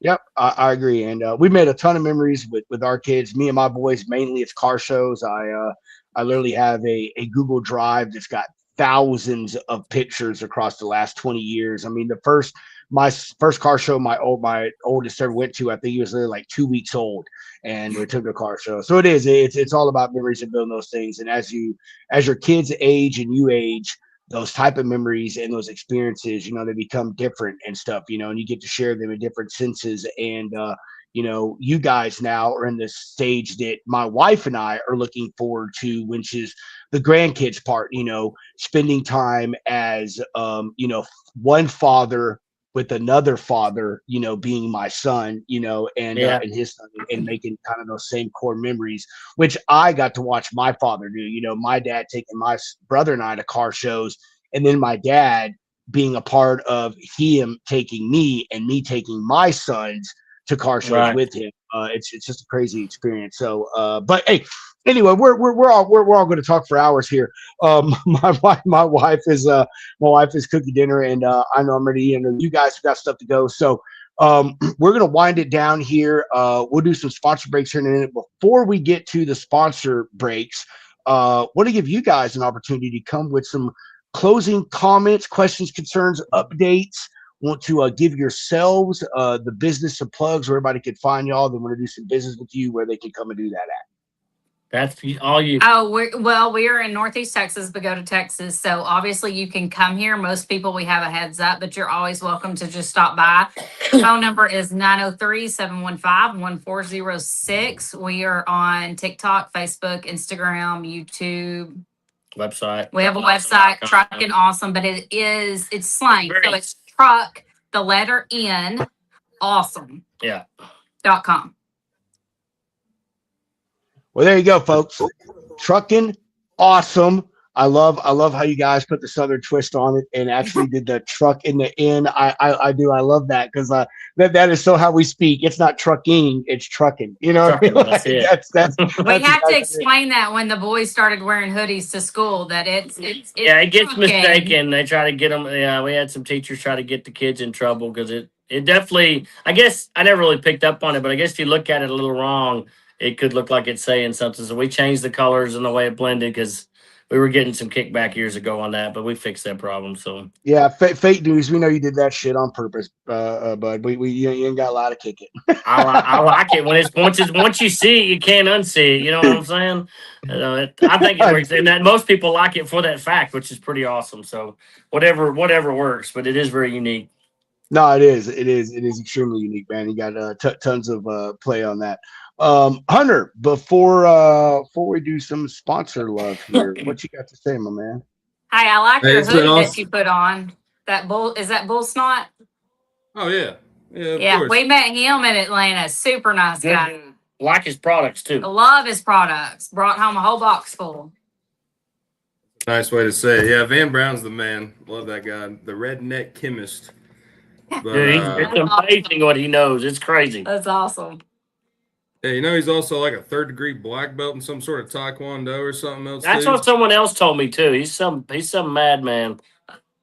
Oh, he is a madman, but he's good at what he does. Yeah, he's awesome people. Absolutely. But y'all are also awesome people. I'm upset I didn't get to meet y'all in Atlanta, but it's been great kicking with y'all today for the past 2.5 hours, which is awesome. I think this might be one of our longer shows this year, but Be sure and add yeah, me hope on to see you. Facebook so we can keep up with what shows and stuff you're at. Yeah, we Yeah, for absolutely. sure. I was about to bring that up. We definitely need to like see what y'all Get are the going to. calendars especially for some together. of these- Yep. Especially some of these newer shows, because Pedro and I are the same. Like we got our shows that we like, but we're trying to expand a little bit more. So if y'all are talking about maybe going out to the West, that's been some on our bucket list. But Maybe we can link up and do that to, or at least not 100% alone anyway. Just works out better that way. yeah, exactly. There's power in numbers. But before I'm done with mine, y'all are now officially lounge lizards, which is a term of endearment. So that means anytime y'all Like got it. updates or y'all want to come back on the shows, y'all are always welcome. It's called the Absolutely. Lounge This has been Collective. fun. So yeah, absolutely. No, man. this That's what we're is trying to do. way different than what I thought. I've never done anything like this before, but yeah, I definitely like to do this again. And we'll try to keep that in mind when we got some really cool stuff getting ready to come out, because we got some really cool stuff coming down the pipe for Matt's. When it's ready to come out of the shop or something, maybe we can do kind of a sneak peek deal and do another remote deal like we've done tonight would be perfect. Give y'all a first opportunity to showcase some new stuff. Oh yeah. Matt's is our like Super Bowl, if you want to call it that, or it's just Right. our kickoff to the to the trucking year. Piece de resistance. That's it. Yeah. No, we already got shit. We got a meeting set up next week with like our sponsors, man. We're getting ready for it. So yeah, any plans y'all got, keep us in the loop because it's Awesome. just Absolutely. it makes it more fun, Makes Oh, it more yeah. fun. So I will say, y'all talked about the historical trucking stuff. So good friend of ours, Tex Crowley. He was the guy Oh that yeah, was up, Tex. Yeah. Yeah, we met him. Yeah. love Tex. Just one of our greatest supporters, greatest friends. Last year he went to, I don't know if it's the major, but it's one of the major historical truck shows in America. And last year In was in, Reno? like, I think York, Pennsylvania. This year it's in Springfield, Illinois, if I'm not mistaken, of what Tex said. And it is like, it's whatever this organization is, they're like the historical truck organization for the entire country. Every Yeah. year they do this show in a different place, but that is definitely one that I want to put on my list, is to go to that, because it's all, it's all classic and antique trucks, man. Yep. Mostly truck shows you go to. ATHS. It was actually in Madison, Wisconsin. It was in Madison, Wisconsin. ATHS. That's the one to hit for sure. It's awesome. Yes. Awesome. Yes. I didn't So even we get to see definitely all the go. trucks. Yeah, I still want to go to that. So that's definitely one I would like to, talk with y'all. If y'all are going to that, put that on our list so we can go together. It'd be a great time to do. Absolutely. You bet. And it's pretty centrally located. You know what I mean? Hunter will be able to go. I'll be able to go. You guys going, so that'll be wonderful. Yep. Absolutely. Oh yeah. Well, with that, ladies and gentlemen, we are going to start to wrap up. We're going to give some sponsor love here. If you're just now tuning in, please go back, watch all of the show. We know it's been a long one. We haven't done one this long in quite a while, 2.5 hours, but we just had some great information being put out. Some really cool things that Brad and Hollie here have talked about with their business, Trucking Awesome, their history, the things they do, the people they work with, the things that they're looking to do in the future. Make sure that y'all go follow them across all their social media. You can go check them out, truckingawesome.com, and look at all the cool stuff that they're doing. But what we want to do right now, we in the show, is we want to talk about our sponsors.